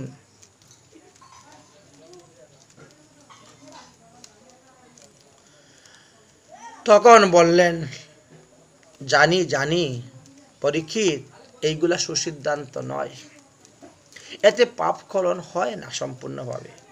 তবুও বললাম। কেন বললাম? যদি তুমি সেটাকে স্বীকার করে নেও, তাহলে আর আসল সিদ্ধান্তের কথাটা বলবো না। কিন্তু সুখদেব যেমন বক্তার মতন বক্তা, ঠিক তেমনিভাবে পরীক্ষিত মহারাজও শ্রোতার মতন শ্রোতা ছিলেন। তাই যেমন তেমন সিদ্ধান্ত বললে তিনি তো গ্রহণ করে নেবেন না। তখন সুসিদ্ধান্তের কথা বললেন সুখদেব, হে মহারাজ পরীক্ষিত, একমাত্র শুদ্ধ ভগবত ভক্তির দ্বারাই পাপের নির্মূল করা যাবে। ভগবত ভক্তির দ্বারা পাপকে নাশ করা যায়, এছাড়া পাপকে নাশ করার আর কোনো উপায় নেই। হেন পাপ অনাহাসে পাইবে গো নিস্তার, দৃঢ়ভাবে কৃষ্ণ নাম জপবারে বার। হেন পাপ অনাহাসে পাইবে নিস্তার, দৃঢ়ভাবে কৃষ্ণ নাম জপবারে বার। একবার কৃষ্ণ নামে যত পাপ হরে, পাপীর সাধ্য নাহি তত পাপ হরে। পাপীর সাধ্য নাহি তত পাপ করে। যাহারা কৃষ্ণ ভক্ত, যাহারা কৃষ্ণ ভক্ত, তাদের অপরাধ ভগবান গ্রহণ করেন না। দৈবাৎ যদি কোনো কৃষ্ণ ভক্তের কোনো পাপ উপস্থিত হয়, অর্থাৎ পাতক, মহাপাতক, অতিপাতক, উপপাতক, সংকীর্ণ পাতক আদি হয়ে থাকে, তাহলেও কৃষ্ণ তাকে শুদ্ধ করায় না করায় পাশ্চিত্য। ভগবান তাকে শুদ্ধ করিয়ে দেন, তাকে পাশ্চিত্য করার না। তার প্রমাণ শাস্ত্রে দেওয়া আছে। নারদ পঞ্চরাত্র গ্রন্থ, ভরদ্বাজ সংহিতা গ্রন্থ ইত্যাদিতে লেখা আছে, পাশ্চিত্যং তো পরমম পাশ্চিত্যং তস্যতম কেবলম কুর্যাত কর্মণা তং বাপি বাসুদেব নাম স্মরাম। একমাত্র অনন্য ভক্তির দ্বারা, ভগবানের অনন্য ভক্ত হয়ে ভগবানের চরণে শরণ নিলে পরে সমস্ত প্রকার পাপের পাশ্চিত্য হয়ে যায়। আর পৃথকভাবে চন্দন আদি পাশ্চিত্যের প্রয়োজন হয় না। বিশুদ্ধাদি বিষ্ণু ভক্তস্য দৃষ্টং পর্শেন সেবয়া স্মরণেনাপ্যং ভাষন্নে গিরণাপাদ্যয়ং তং অম্বুভি। বিষ্ণু ভক্ত বৈষ্ণবের এমনই মহিমা, বৈষ্ণবকে যদি দর্শন করা যায়, বৈষ্ণবকে যদি স্পর্শ করা যায়, বৈষ্ণবের যদি স্মরণ করা যায়, বৈষ্ণবের স্মরণ করে যদি দণ্ডবোধ করা যায়, বৈষ্ণবকে সেবা করা যায়, বৈষ্ণবকে অন্নদান করা যায়, বৈষ্ণবের অদরামৃত গ্রহণ করা যায়, বৈষ্ণবের পদরজ অঙ্গে ধারণ করা যায়, বৈষ্ণবের পদধৌত জল পান করা যায়, তাহলে পাপীরও পাপ বিনাশ হয়ে যায়। এমন মহিমা বললেন, গঙ্গাতে স্নান করার পরে মানুষ শুদ্ধ হয়, পবিত্র হয়, আর বৈষ্ণব দর্শন মাত্রই মানুষ পবিত্র হইয়া থাকে। অতএব বিষ্ণু নিবাদিতায়ান্ন স্ততিব্যম কীর্তিনাম দেবী ও ভাগবত দৃষ্টিব্যম সুচিরেতং বিশেষত। ভগবানের প্রসাদ যে ব্যক্তি গ্রহণ করেন, বৈষ্ণব অদরামৃত যে ব্যক্তি গ্রহণ করেন, তারা মহা পাপ থেকেও শুদ্ধ হয়ে যায়। একবার এক বেলা ভগবান বিষ্ণুর প্রসাদ গ্রহণ করলে 1000টি ব্রতের ফল লাভ করতে পারে। একবার কায় মনোবাক্যে ভগবান শ্রীকৃষ্ণকে প্রণাম করলে 100 জন্মের সমস্ত পাপ তার নষ্ট হয়ে যায়। ভগবানকে প্রণাম করার সময় কপালের মধ্যে যতগুলা ধুলি লাগবে, হাতের কইনের মধ্যে হাতের মধ্যে যতগুলা ধুলি লাগবে, পায়ের হাঁটুর মধ্যে যতগুলা ধুলি লাগবে, তত মন্বন্তর কাল পর্যন্ত তিনি স্বর্গে বাস করিতে পারবেন। বৃত্তি ভাগবতানাং হি সর্বং ভাগবতং ক্রিয়া পাশ্চিত্রং বিষয়ং তস্য নৈব সে ক্রিয়ন্তে পূর্ণঃ। ভগবত সম্বন্ধীয় যাবতীয় কাজই পাপনাশের কাজ। অতএব যারা ভগবত সম্পর্কীয় সমস্ত কাজ করেন, তাদেরকে পাপের জন্য অন্য কোনো পাশ্চিত্য করিতে হয় না। ভগবান তাদের সমস্ত পাপ থেকে মুক্ত করে দেন। সর্বেষামুৎমুন্নরেষঞ্চ নাস্তম নাসঞ্চ পাপন্নাম সর্বেষামপি আরাধনম মহেভি এখম্মম অর্পণম পরমম। যে সমস্ত ভক্তগণ ভগবানকে আত্মনিবেদন করে দিয়েছেন, তাদের পূর্বকাল এবং উত্তরকালের সমস্ত পাপ তাদের ধ্বংস হয়ে গিয়েছে। আত্মসমর্পণ করাই হলো সবথেকে বড় পাশ্চিত্য, তার উপরে আর কোনো পাশ্চিত্য নাই। কশ্চিৎ কেবলয়াভকিতাং বাসুদেব পরামায়া অধ্যন্নম ধর্মিতং ক্লেশং নিহারিম্যানম ভাসব্যৌ। বাসুদেব পরায়ণ কোন ভক্ত কেবলমাত্র ভক্তির দ্বারাই তিনি সমস্ত পাপকে বিনাশ করিতে পারেন। সূর্য উদয়ের পূর্বেই তো অন্ধকার দূর হয়ে যায়, অন্ধকার ধ্বংস হয়ে যায়। ঠিক তেমনি ভাবে ভগবান শ্রীকৃষ্ণকে যারা মন প্রাণ সমর্পণ করে দিয়েছেন, আত্মণ্ডীয় প্রতিবাঞ্ছা তাদের নাই, কৃষ্ণণ্ডীয় প্রতিবাঞ্ছা নিয়ে তারা সেবা করে যাচ্ছেন, তাদের তপস্যায় সমস্ত পাপ নাশ হয়ে যাচ্ছে। তাদের ভজন শক্তি দ্বারা তারা সমস্ত পাপ থেকে মুক্ত হয়ে যাচ্ছেন। অতএব তাদেরকে নরক যন্ত্রণা ভোগ করিতে হয় না। সদৃচে নির্জত লোকং প্রশংখে মতম কৃতিভ্যায়ম সুশীলং সদিভ্যজতর নারায়ণ পরায়ণঃ। সংসারে ভক্তি পন্থাই হলো সর্বশ্রেষ্ঠ। অতএব ভক্তিপথ অবলম্বন করো।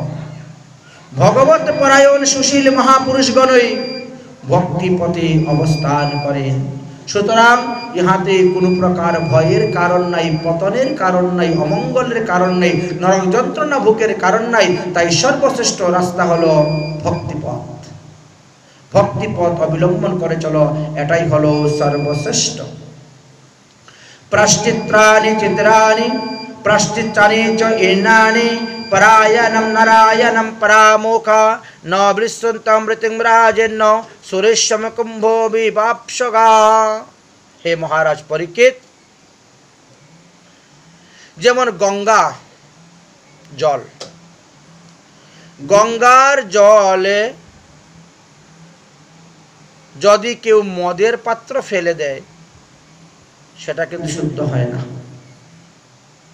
গঙ্গার জল দিয়ে মদের পাত্র ধুয়ে তার ভিতরে গঙ্গা জল ভরে নিয়ে আসলেও সেই জল ভগবত সেবা পূজায় লাগবে না। গঙ্গা সবকিছুকে পবিত্র করলেও মদ্যপাত্রকে তিনি পবিত্র করতে পারেন না।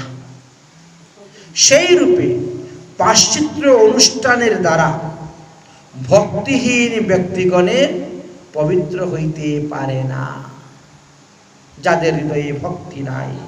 কেননা বাসনা থাকিলে আবার পাপের জন্ম হয়, পাপের অঙ্কুর দেখা যায়। এই জন্যই মুমুক্ষু মানবগণের প্রধান শত্রু হলো এই বাসনা, এই কামনা। বাসনাকে যিনি সর্বদাই খর্ব করতে চেষ্টা করেন এবং তজ্জন্য বুদ্ধির দ্বারা বহির্মুখাদি ত্যাগ করিয়া ক্রমশ ঈশ্বরমুখী হন, তবেই তাকে আর নরক ভোগ করিতে হয় না। অতএব ঈশ্বরমুখী হও হে জীব, ঈশ্বরমুখী হও। নহি অন্য শিবপন্থা বিশেষ সংস্মৃতা বহি বাসুদেবে ভগবতী ভক্তি যুগং চতুর্ভবে। যাহাদের সমস্ত কর্মই ভগবৎ চরণে অর্পণ হয়ে গিয়েছে, যারা একনিষ্ঠ ভক্ত হয়ে গিয়েছে, তাদের আর পতনের কোনো ভয় নেই।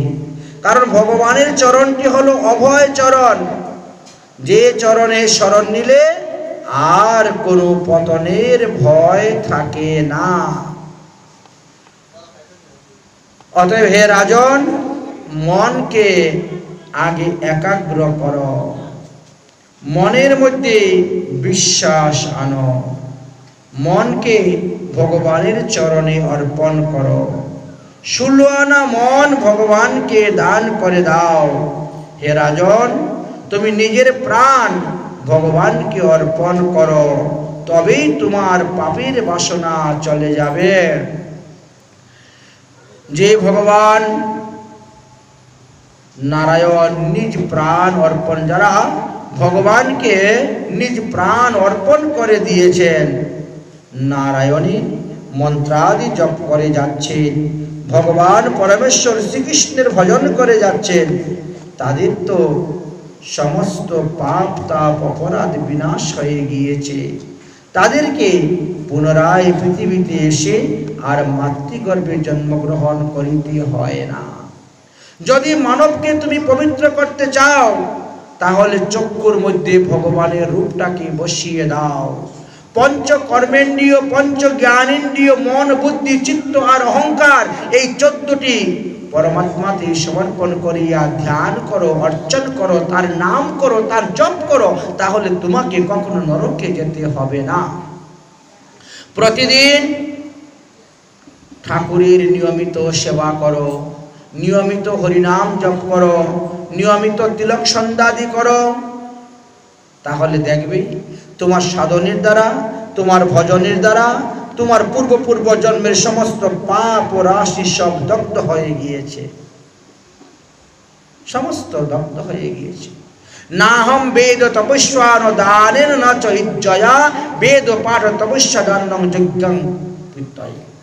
অতএব বেদ পাঠ তপস্যা এবং যজ্ঞের দ্বারা ভগবান শ্রীকৃষ্ণকে যতটা সন্তুষ্ট করা যায় না ভক্তির দ্বারা, একাদশী আদি ব্রতের দ্বারা, তার থেকে বেশি তাকে সন্তুষ্ট করা যায়। কলিযুগের স্বরূপ সেবা শীঘ্রই ফলদান হয় না। যদিও স্বরূপ সেবা উত্তম, কিন্তু তাতে পবিত্রতা বড়ই আবশ্যকতা আছে।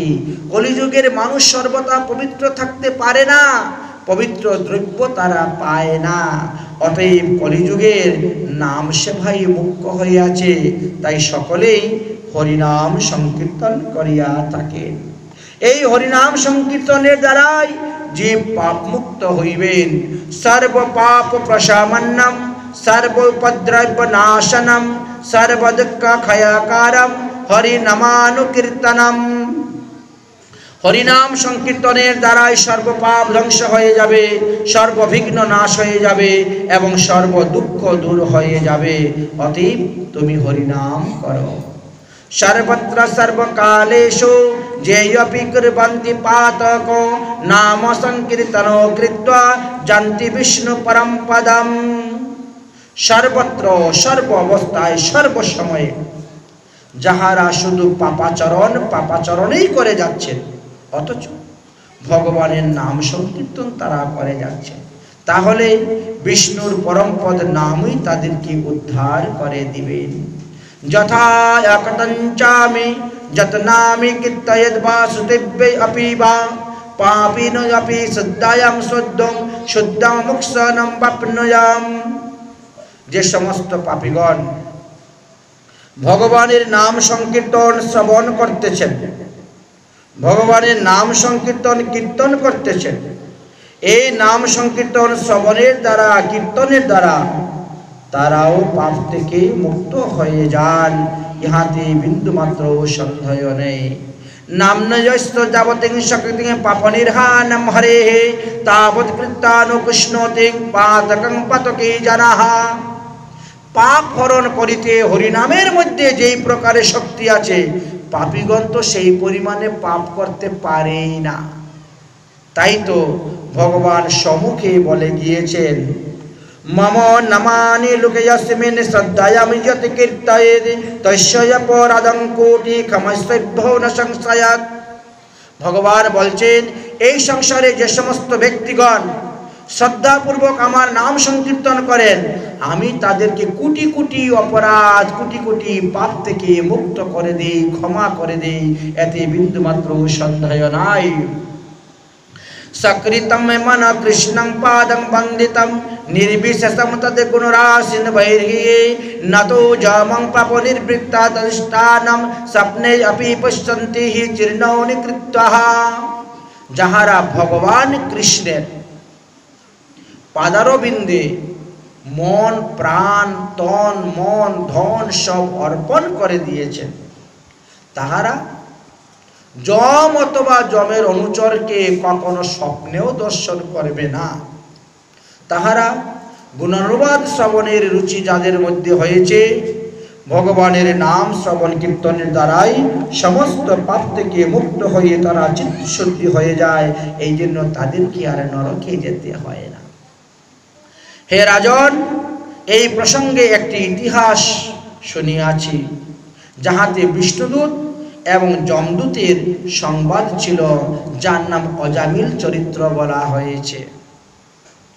অজামিল চরিত্র বলে, হ্যাঁ, বাস্তবে এই জগতে আমরা সবাই অজামিল। যে জীব মায়াতে বদ্ধ হয়ে আছে, যে মায়ার সঙ্গে মিশে গিয়েছে, একাত্মা হয়ে গিয়েছে, বাস্তবে সেই তো অজামিল।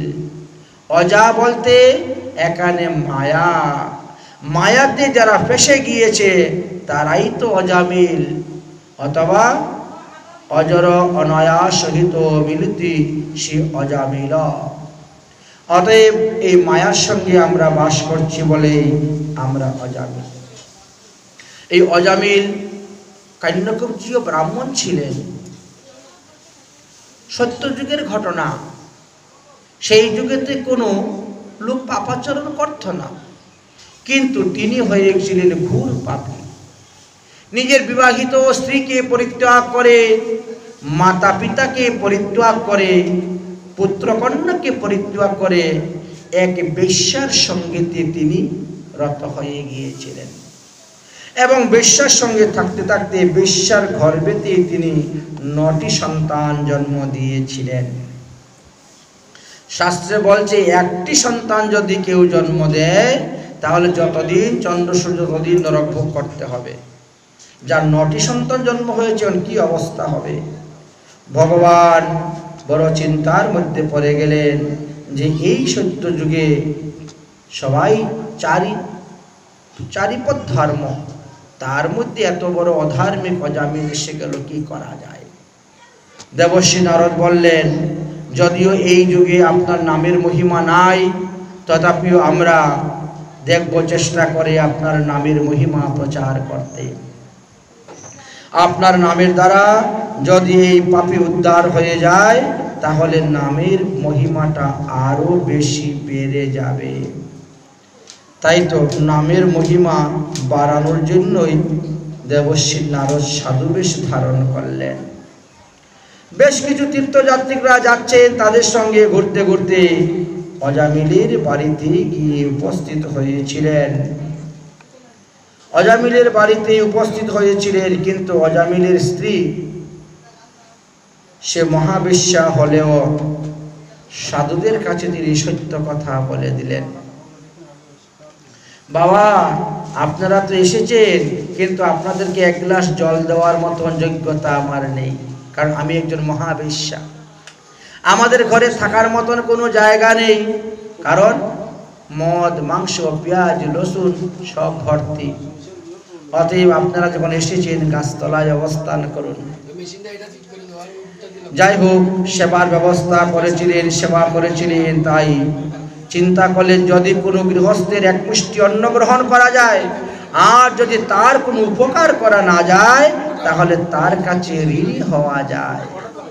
অতএব তার ঋণ শোধ করার জন্য দেবর্ষি নারদ তখন চিন্তা করলেন কি করা যায়। সাধুর স্বভাব হয় পরদুঃখে কাতর।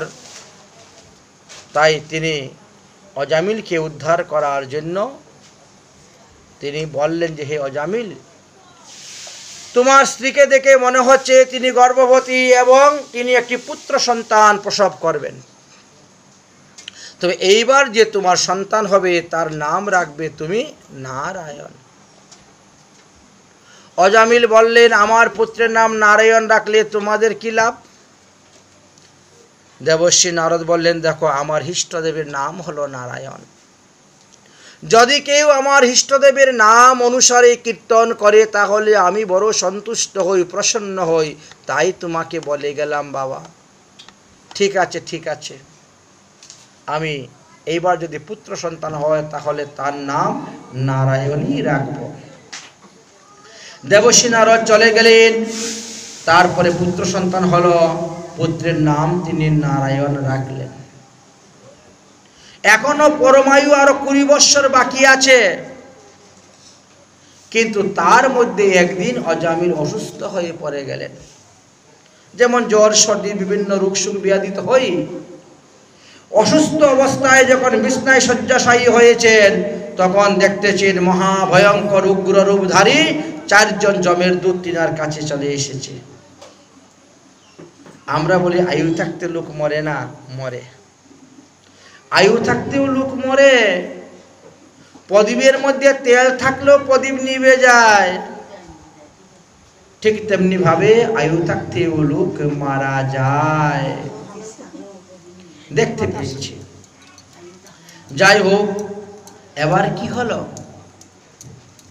4 জন ভয়ঙ্কর বিষ্ণুদূত, যমদূত এসে উপস্থিত হয়েছেন। চামড়ার রজু দিয়ে 2 হাত 2 পাও বন্ধ করছেন। দেখেই তো তিনি বিশ্রায় মলমূত্র ত্যাগ, ভয়ঙ্কর রূপ চেহারা। পাশে যে তিনার পুত্র নারায়ণ খেলা করছিল, ওরে নারায়ণ, বাবা নারায়ণ, তুমি আমাকে রক্ষা করো, রক্ষা করো বাবা, যমদূতরা আমাকে ধরে নিয়ে চলে যাচ্ছে। ভগবান এত দয়াময়, এত করুণাময়, এত কৃপাময়। বৈকুণ্ঠ থেকে নারায়ণ বলছেন, ওরে দূতগণ যাও, যমের দূতের হাত থেকে অজামিলকে মুক্ত করে তাকে আমার কাছে নিয়ে আসো। আসন্ন মৃত্যুর সময়ে সে আমার নাম উচ্চারণ করেছে, তাই তিনি সমস্ত পাপ থেকে মুক্ত হয়ে গিয়েছেন। অতএব এই অজামিলকে আমার কাছে নিয়ে আসো। বিষ্ণুদূত এসে উপস্থিত হয়েছেন, যমদূতকে নিবারণ করছেন। দাঁড়াও, তোমরা এই ব্যক্তিকে হাত পা বেঁধে কোথায় নিয়ে যাচ্ছ? যমলোকে নিয়ে যাচ্ছি। কেন নিয়ে যাচ্ছ? বলে সারা জীবন শুধু পাপ আর পাপই করেছে। ব্রাহ্মণের পুত্র হইয়া ব্রাহ্মণ ধর্ম অনুচিত কোনো কর্ম করে নাই, বৃদ্ধ মাতা পিতার সেবা করে নাই, বিবাহিত পত্নীকে পরিত্যাগ করিয়া কুলোটা বেশ্যা রমণীর সঙ্গে জীবনযাপন করেছে, সারা জীবন চুরি করেছে, ডাকাতি করেছে, মদ্যপান করেছে, পশু পাখি হত্যা করেছে, মহাপাপী। তাকে আমরা নরকে নিব না তো কাকে নিব? কিন্তু আপনারা কারা আমাদেরকে বাধা দিতে আসছেন? কে আপনারা? তখন বলল, আমরা হলাম বিষ্ণুর দূত। তো এখানে কেন এসেছেন? আমরা এসেছি অজামিলকে নিয়ে যাওয়ার জন্য। বাহ, অজামিলকে আমরা নিতে এসেছি, আপনারাও নিতে এসেছেন? বলে হ্যাঁ। আচ্ছা, আপনারা কাকে নেন? বলে যারা পুণ্য আত্মা ব্যক্তি তাদেরকে আমরা নিয়ে যাই বিষ্ণুলোকে। আচ্ছা, আর যারা পাপী তাদেরকে আমরা নিয়ে যাই যমলোকে। এরাও দূত, ওরাও দূত, দুজনের কাজ দুরকম। তো অজামিল তো মহাপাপী, সে হেন কোন কর্ম করে নাই, হেন কোন পাপ করে নাই, তো তাকে তো আমরাই নিতে এসেছি যমলোকে। তাকে বাধা দিচ্ছেন কেন? বলে তুমি জানো না, আসন্ন মৃত্যুর সময়ে সে ভগবানের নাম উচ্চারণ করেছে, নারায়ণ। যদা নারায়ণ ইতি চতুরক্ষরাণাম। এই যে আসন্ন মৃত্যুর সময়ে যদি কেউ নারায়ণ নাম উচ্চারণ করে, তাহলে পৃথিবীতে জীবিত অবস্থায় তিনি যত পাপ করেছেন সমস্ত পাপ থেকে তিনি মুক্ত হয়ে যান। অতএব তিনাকে আর নরকে গমন করিতে হয় না। তাই আমরা তাকে নিয়ে যাব বৈকুণ্ঠে নারায়ণের কাছে। যমদূতেরা বলছেন, অজামিল তো বৈকুণ্ঠেশ্বর নারায়ণের নাম ডাকে নাই, ভগবানের নাম তো ডাকে নাই, সে তো তার ছেলের নাম ডেকেছে নারায়ণ। পুত্রের নাম নারায়ণ ডেকেছিল, তাই নারায়ণ ডেকেছে। তাহলে তার পাপ নাশ হবে কেমন করে? আর তাকে তোমরা বৈকুণ্ঠে নিবে কেমন করে? বিষ্ণুদূত বললেন, দেখো বাবা, শাস্ত্রে একটা কথা লেখা আছে, সাংকেতম পরিহাস্যম স্তুবম হেলন মে বাবা বৈকুণ্ঠ নাম গ্রহণম শশাগ্য হর বিদু। যদি কেউ সংকেত করিয়া ভগবানের নাম নেয়, সংকেত বলতে ছেলে মেয়ের নাম, স্থানের নাম, গ্রামের নাম, শহরের নাম, থানার নাম, জেলার নাম, ভগবানের নাম অনুসারে যদি হয়, কেশবপুর, মাধবপুর, গোবিন্দপুর, রাধাপুর, কৃষ্ণপুর, এইরকমভাবে যদি স্থানের নাম থাকে, তাহলে সেই স্থানের নাম উচ্চারণের দ্বারাও তারা ভগবত নাম উচ্চারণের ফল লাভ করিতে পারে। পুত্র কন্যাদের নাম থাকলেও হবে। এই জন্য যদি কেউ পরিহাস করিয়া হা রাধে বলে, উপহাস করিয়া বলে, তথাপিও তাদের মঙ্গল হয়, কল্যাণ হয়। অতএব পুত্রাদি নাম অনুসারেও যদি অজামিল ভগবানের নাম উচ্চারণ করেছে, তথাপিও সে সমস্ত পাপ থেকে মুক্ত হয়ে গেছে, তাকে আর নরকে নিয়ে যাওয়া হবে না। তোমরা ধর্মরাজ যমের দূত হয়ে ধর্মের পরিভাষা জানো না? তোমরা এসেছো অজামিলকে নিয়ে যাওয়ার জন্য। যাও, এই অজামিলকে কে নিয়ে যাবে এই কথা তুমি যমদূতকে গিয়ে যম মহারাজকে জিজ্ঞাসা করো। যম মহারাজকে জিজ্ঞাসা করো, তবে তিনি তো ধর্মরাজ, তিনি বলে দিবেন। এই কথা বলে পাঠিয়ে দিলেন। অজামিল তখন চিন্তা করলো, ভয়ঙ্কর যমদূতেরা চলে গেছে, এদের কি তো দেখতে খুব সুন্দর, ভগবান বিষ্ণুর মতন, তাদেরকে কারণ আমি কয়েকটা প্রশ্ন করব। যেহেতু আমার 20 বছর পরমায়ু এখনো বাকি আছে, তাহলে আমার মৃত্যু আসলো কেন? কিন্তু প্রশ্ন করতে পারলেন না, তারাও অদৃশ্য হয়ে চলে গেলেন। তারা বুঝে ফেলেছে প্রশ্ন করবে। সুখদেবজি বললেন, হে মহারাজ পরীক্ষিত, সত্য যুগে যুগধর্ম ছিল তপস্যা। শ্রীহরির নাম সংকীর্তন ওই যুগের কোনো ধর্ম নয়। তবুও নাম উচ্চারণের ফলে অজামিল মুক্ত হয়ে গিয়েছিলেন বটে, কিন্তু এই ক্ষেত্রে হরিনামের দ্বারা অজামিলের মুক্তির কথা বলা যাবে না, কারণ তিনি তো নিজের পুত্র নারায়ণকে ডেকেছিলেন। একে নারায়ণের নাম উচ্চারণ বলা যায় না, যদিও এটি শুনতে ভগবান নারায়ণের মতন, কিন্তু নারায়ণকে ডেকেছে না তিনি। এই বলে এই কারণে এর নাম হলো নামাভাস। নাম এবং নামাভাস দুটা আলাদা। নামাভাস যেটি যা নয় তাকে তাই বলে মনে করা হয়, এর নাম হলো নামাভাস। সুতরাং সত্যযুগে যদি নামাভাসে অজামিল মুক্তি লাভ করতে পারে, তাহলে কলিযুগে তো নামের মহিমা আছেই। কলিযুগের মানুষ তো নামের দ্বারাও, নামাভাসের দ্বারাও, নাম সংকীর্তনের দ্বারাই মুক্তি লাভ করিতে পারবে, এতে বিন্দু মাত্র সন্দেহ নাই। হরের নাম হরের নাম হরের নামৈব কেবলম, কলো নাস্তিব্য নাস্তিব্য নাস্তিব্য গতির অন্যতা। কলিকালে একমাত্র হরিনামই সার, হরিনামই সার, হরিনামই সার। একবার নয়, দুবার নয়, 3 বার বললেন, দৃঢ় সত্যির কারণে। বুঝলেন? এই হরিনাম ছাড়া যদি অন্য কিছু করেন, তাহলে মুক্ত হইতে পারবেন না, উদ্ধার হইতে পারবেন না। আচ্ছা, আমরা আগে অজা শব্দের দ্বারা কি বলেছিলাম? মায়া বলেছিলাম। এখন ভগবানের নামের সাহায্যে নেওয়ার পরে অজা শব্দের অর্থ হয়ে গেল ব্রহ্মা। অজা মিল, অজা মানে ব্রহ্মের সহিত তিনি মিল হয়ে গেলেন, ভগবানকে লাভ করলেন। অর্থাৎ জীব আর শিব এক হয়ে গেলেন। তাহলে অজা শব্দের 2টি অর্থ পাওয়া গেল। একটি হলো মায়াবদ্ধ জীব, আরেকটি হলো ব্রহ্মতে গিয়ে লীন হয়ে যাওয়া জীব। কাঞ্চন কামিনীতে আসক্ত জীব যারা আছেন, তারাই তো অধোগতি প্রাপ্ত হয়ে নরকে যান। আর যারা ভগবান চরণে আত্মনিবেদন করে দিয়েছেন, ভগবত ভজন করছেন, তারা ভগবত ধামে চলে যান। তাই তো শ্রীকৃষ্ণ গোবিন্দ হরে মুরারি, হে নাথ নারায়ণ বাসুদেব। শ্রীকৃষ্ণ গোবিন্দ হরে মুরারি, হে নাথ নারায়ণ বাসুদেব। হে নাথ নারায়ণ বাসুদেব, হে নাথ নারায়ণ বাসুদেব, হে নাথ নারায়ণ বাসুদেব, হে নাথ নারায়ণ বাসুদেব।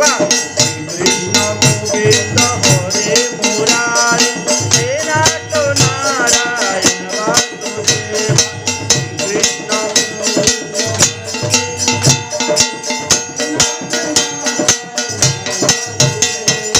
একমাত্র স্বামী সকা हमारे, हे नाथ नारायण वासुदेव। एकमात्र स्वामी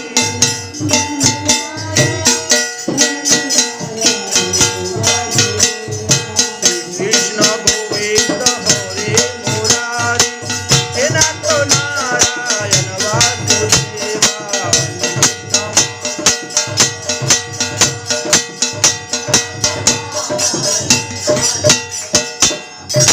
তাহলে আমরা দেখতে পেলাম কি?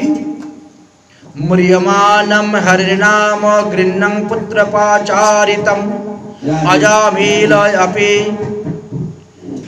अज्ञाधामं किमन्नं श्रद्धयाधिकं যে অজামিল মুমূর্ষ অবস্থাতে ভগবানের নাম উচ্চারণ করেছিলেন, করে তিনি সমস্ত পাপ থেকে মুক্ত হয়ে ভজন করে হরিধামে চলে গিয়েছিলেন, তাকে নরকে যেতে হলো না।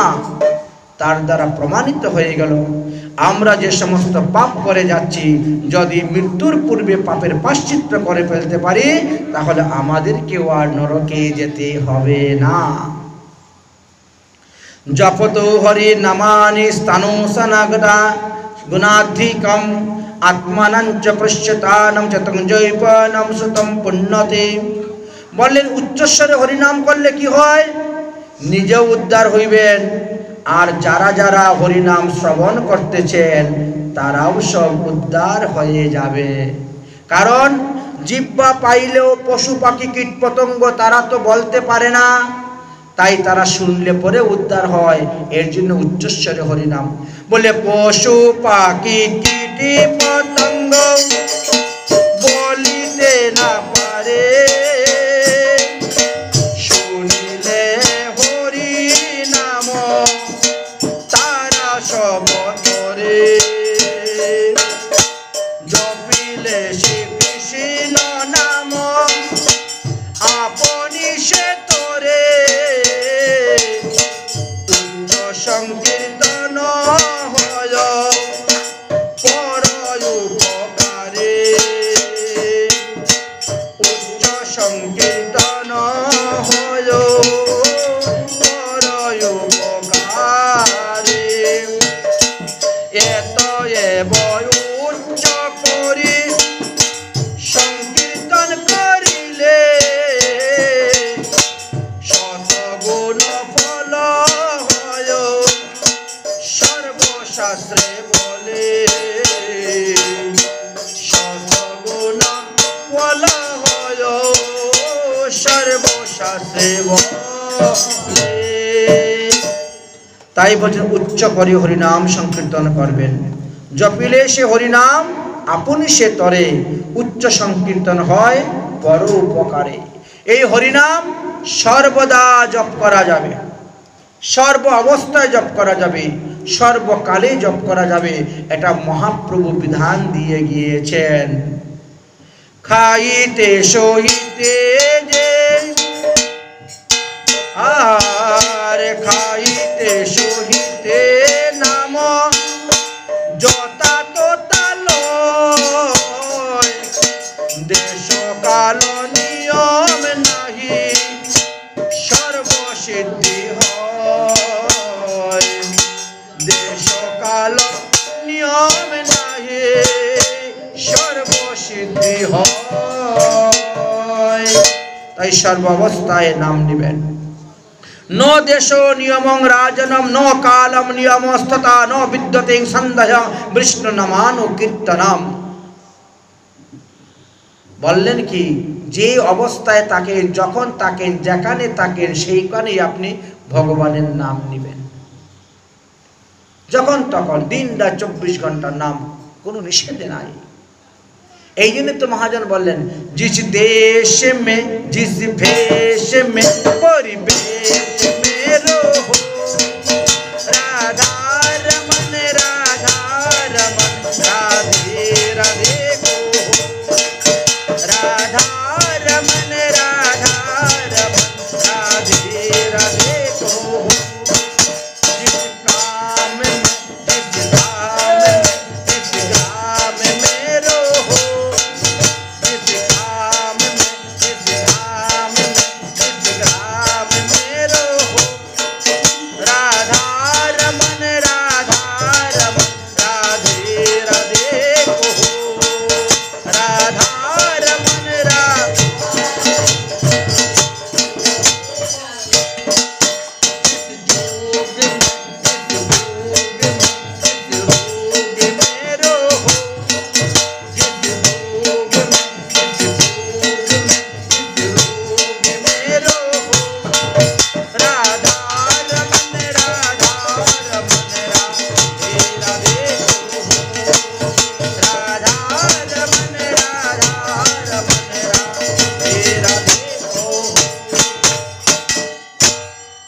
দেশো নিয়মং নাস্তি ন কালে নিয়মং তথা ন উচিষ্ট ভোজনাদেয়ং নিষেধমন্তি হরিনামনম। হরিনাম সংকীর্তনের বিষয়ে দেশ কাল নিয়ম নেই। প্রসাদ খেতে খেতেও হরিনাম করা যায়, সূচি অসুচি অবস্থায় সর্বদাই হরিনাম করা যায়। এই জন্য তো ভগবানের দুটি রূপের কথা বললেন, এক হলো বাচক আর আরেকটি হলো বাচ্য। তাই বাচ্য হলো ভগবানের নাম। এই নাম সর্বদাই আমাদের সমস্ত পাপ থেকে মুক্ত করে দিবেন, উদ্ধার করে দিবেন। নাম চিন্তামণি রূপম কৃষ্ণস্তু স্বয়ং ভগবান। নামের দ্বারা সমস্ত পাপ নাশ হয়ে যায়। আমরা সুবুদ্ধি রায়ের জীবনীর কথা পড়েছিলাম, যে সুবুদ্ধি রায়কে মুসলমান রাজা হোসেন শাহ তেনার জাতি নাশ করে দিয়েছিল বদনার জল পান করিয়ে। ব্রাহ্মণগণ বিধান দিয়েছিলেন তপ্ত ঘি খেয়ে তুমি প্রাণ বিসর্জন করো, আর মহাপ্রভু বিধান দিলেন কি, যেই মুখে দিয়ে তোমাকে বদনার জল খাওয়িয়ে তোমার ধর্ম নষ্ট করেছে, সেই মুখ দিয়ে তুমি হরিনাম করো। তুমি শ্রীধাম বৃন্দাবনে গিয়ে বাস করো, তাহলেই তুমি সমস্ত পাপ থেকে মুক্ত হয়ে যাবে, অপরাধ থেকে মুক্ত হয়ে যাবে। অতএব নামই পরমম মঙ্গলম। অতএব তুমি হরিনাম গ্রহণ করো, সাধু সেবা করো, বৈষ্ণব সেবা করো। এই যে মহাপ্রভু যে ধর্মের কথা বললেন, এই ধর্ম তো মাত্র 12 জন লোকে জানতো প্রাক চৈতন্য যুগে, আর কেউ তো জানতেন না। তাহলে তারা বলবে কেমন করে, উপদেশটা দিবে কেমন করে? কে কে জানতেন 12 জন? 1 নম্বরে ছিলেন ব্রহ্মা, 2 নম্বরে নারদ, 3 নম্বরে শঙ্কর, 4 নম্বরে সন্নত কুমার, 5 নম্বরে কপিল মুনি, 6 নম্বরে মনু, 7 নম্বরে প্রহ্লাদ, 8 নম্বরে জনক রাজা, 9 নম্বরে বিষ্ণুদেব, 10 নম্বরে বলি রাজা, 11 নম্বরে সুখদেব গোস্বামীপাদ, আর 12 নম্বরে হলেন ধর্মরাজ যম। এই 12 জনেই একমাত্র ভাগবত কথা জানতেন, ভাগবত ধর্ম জানতেন, আর কেউ ভাগবত ধর্ম জানতেন না। কিন্তু মহাপ্রভু আসার পরে এখন হাজারো হাজার ভাগবত ধর্মর প্রকট হয়েছেন, আবির্ভাব হয়েছেন। অতএব আপনারা সবাই হরিনাম সংকীর্তন করিবেন, সাধু সেবা বৈষ্ণব সেবা দিবেন, ভগবত পূজা করবেন, একাদশী আদি ব্রত করবেন, তীর্থাদিতে ভ্রমণ করবেন। তাহলে দেখবেন আপনারাও জীবিত অবস্থাতে সমস্ত পাপ থেকে মুক্ত হয়ে যাবেন এবং অনায়াসেই আপনারা হরিচরণ লাভ করে হরিধামে যেতে পারবেন। হরি ভক্তি পরাজিত হরির নাম পরায়ণা দুর্বৃত্তবা সুবৃত্তবা তেষাং নিত্যং নমো নমঃ। যম মহারাজ বললেন, হে রাজন, যম মহারাজ কি বললেন? হে রে যমদূতগণ, যাদের গলায় তুলসীর মালা নাই, যাদের কপালে ঊর্ধ্বপুণ্ড তিলক নাই, যারা একাদশী আদি ব্রত করে না, তোমরা তাদেরকে ধরে নিয়ে আসবেন জমালয়ে। যাদের গলায় তুলসীর মালা আছে, ঊর্ধ্বপুণ্ড তিলক আছে, যারা বিষ্ণু মন্ত্রে দীক্ষা গ্রহণ করেছেন, তাদেরকে শাস্তি দেওয়ার অধিকার আমার নেই। অজ্ঞানে যদি তাদের কোনো পাপ উপস্থিত হয়ে যায়, তাহলে ভগবান শ্রীকৃষ্ণচন্দ্রই তার পাপের বিচার করবেন। যারা তীর্থস্থানে বাস করেন, তাদেরকেও আমার শাস্তি দেওয়ার কোনো অধিকার নেই। প্রতিটি ক্ষেত্রের অধিষ্ঠাত্রী দেবতা আছেন, সেই অধিষ্ঠাত্রী দেবতাই সেই ব্যক্তির বিচার করিয়া থাকেন। অতএব হে দূতগণ, তোমরা যাকে তাকে ধরে নিয়ে আসতে যেও না। এই জন্য যম মহারাজ একটি বিধান করে দিয়েছেন, কাকে কাকে ধরে জমালয়ে নিয়ে আসবেন আর কাকে কাকে ধরতে নিষেধ করে দিয়েছেন। আমরা এই বিষয়ে যথার্থভাবে বিস্তারিতভাবে আস্বাদন করলাম। আজকের মতন ভগবতীয় কথা আমরা এখানেই বিশ্রাম দিচ্ছি। সন্ধ্যা হয়ে গেছে, সন্ধ্যা আরতির পরে আমরা আবার ভাগবত কথা আস্বাদন করব। জয় জয় নিতাই গৌর সীতানাথ ব্রহ্মানন্দে। হরি হরি।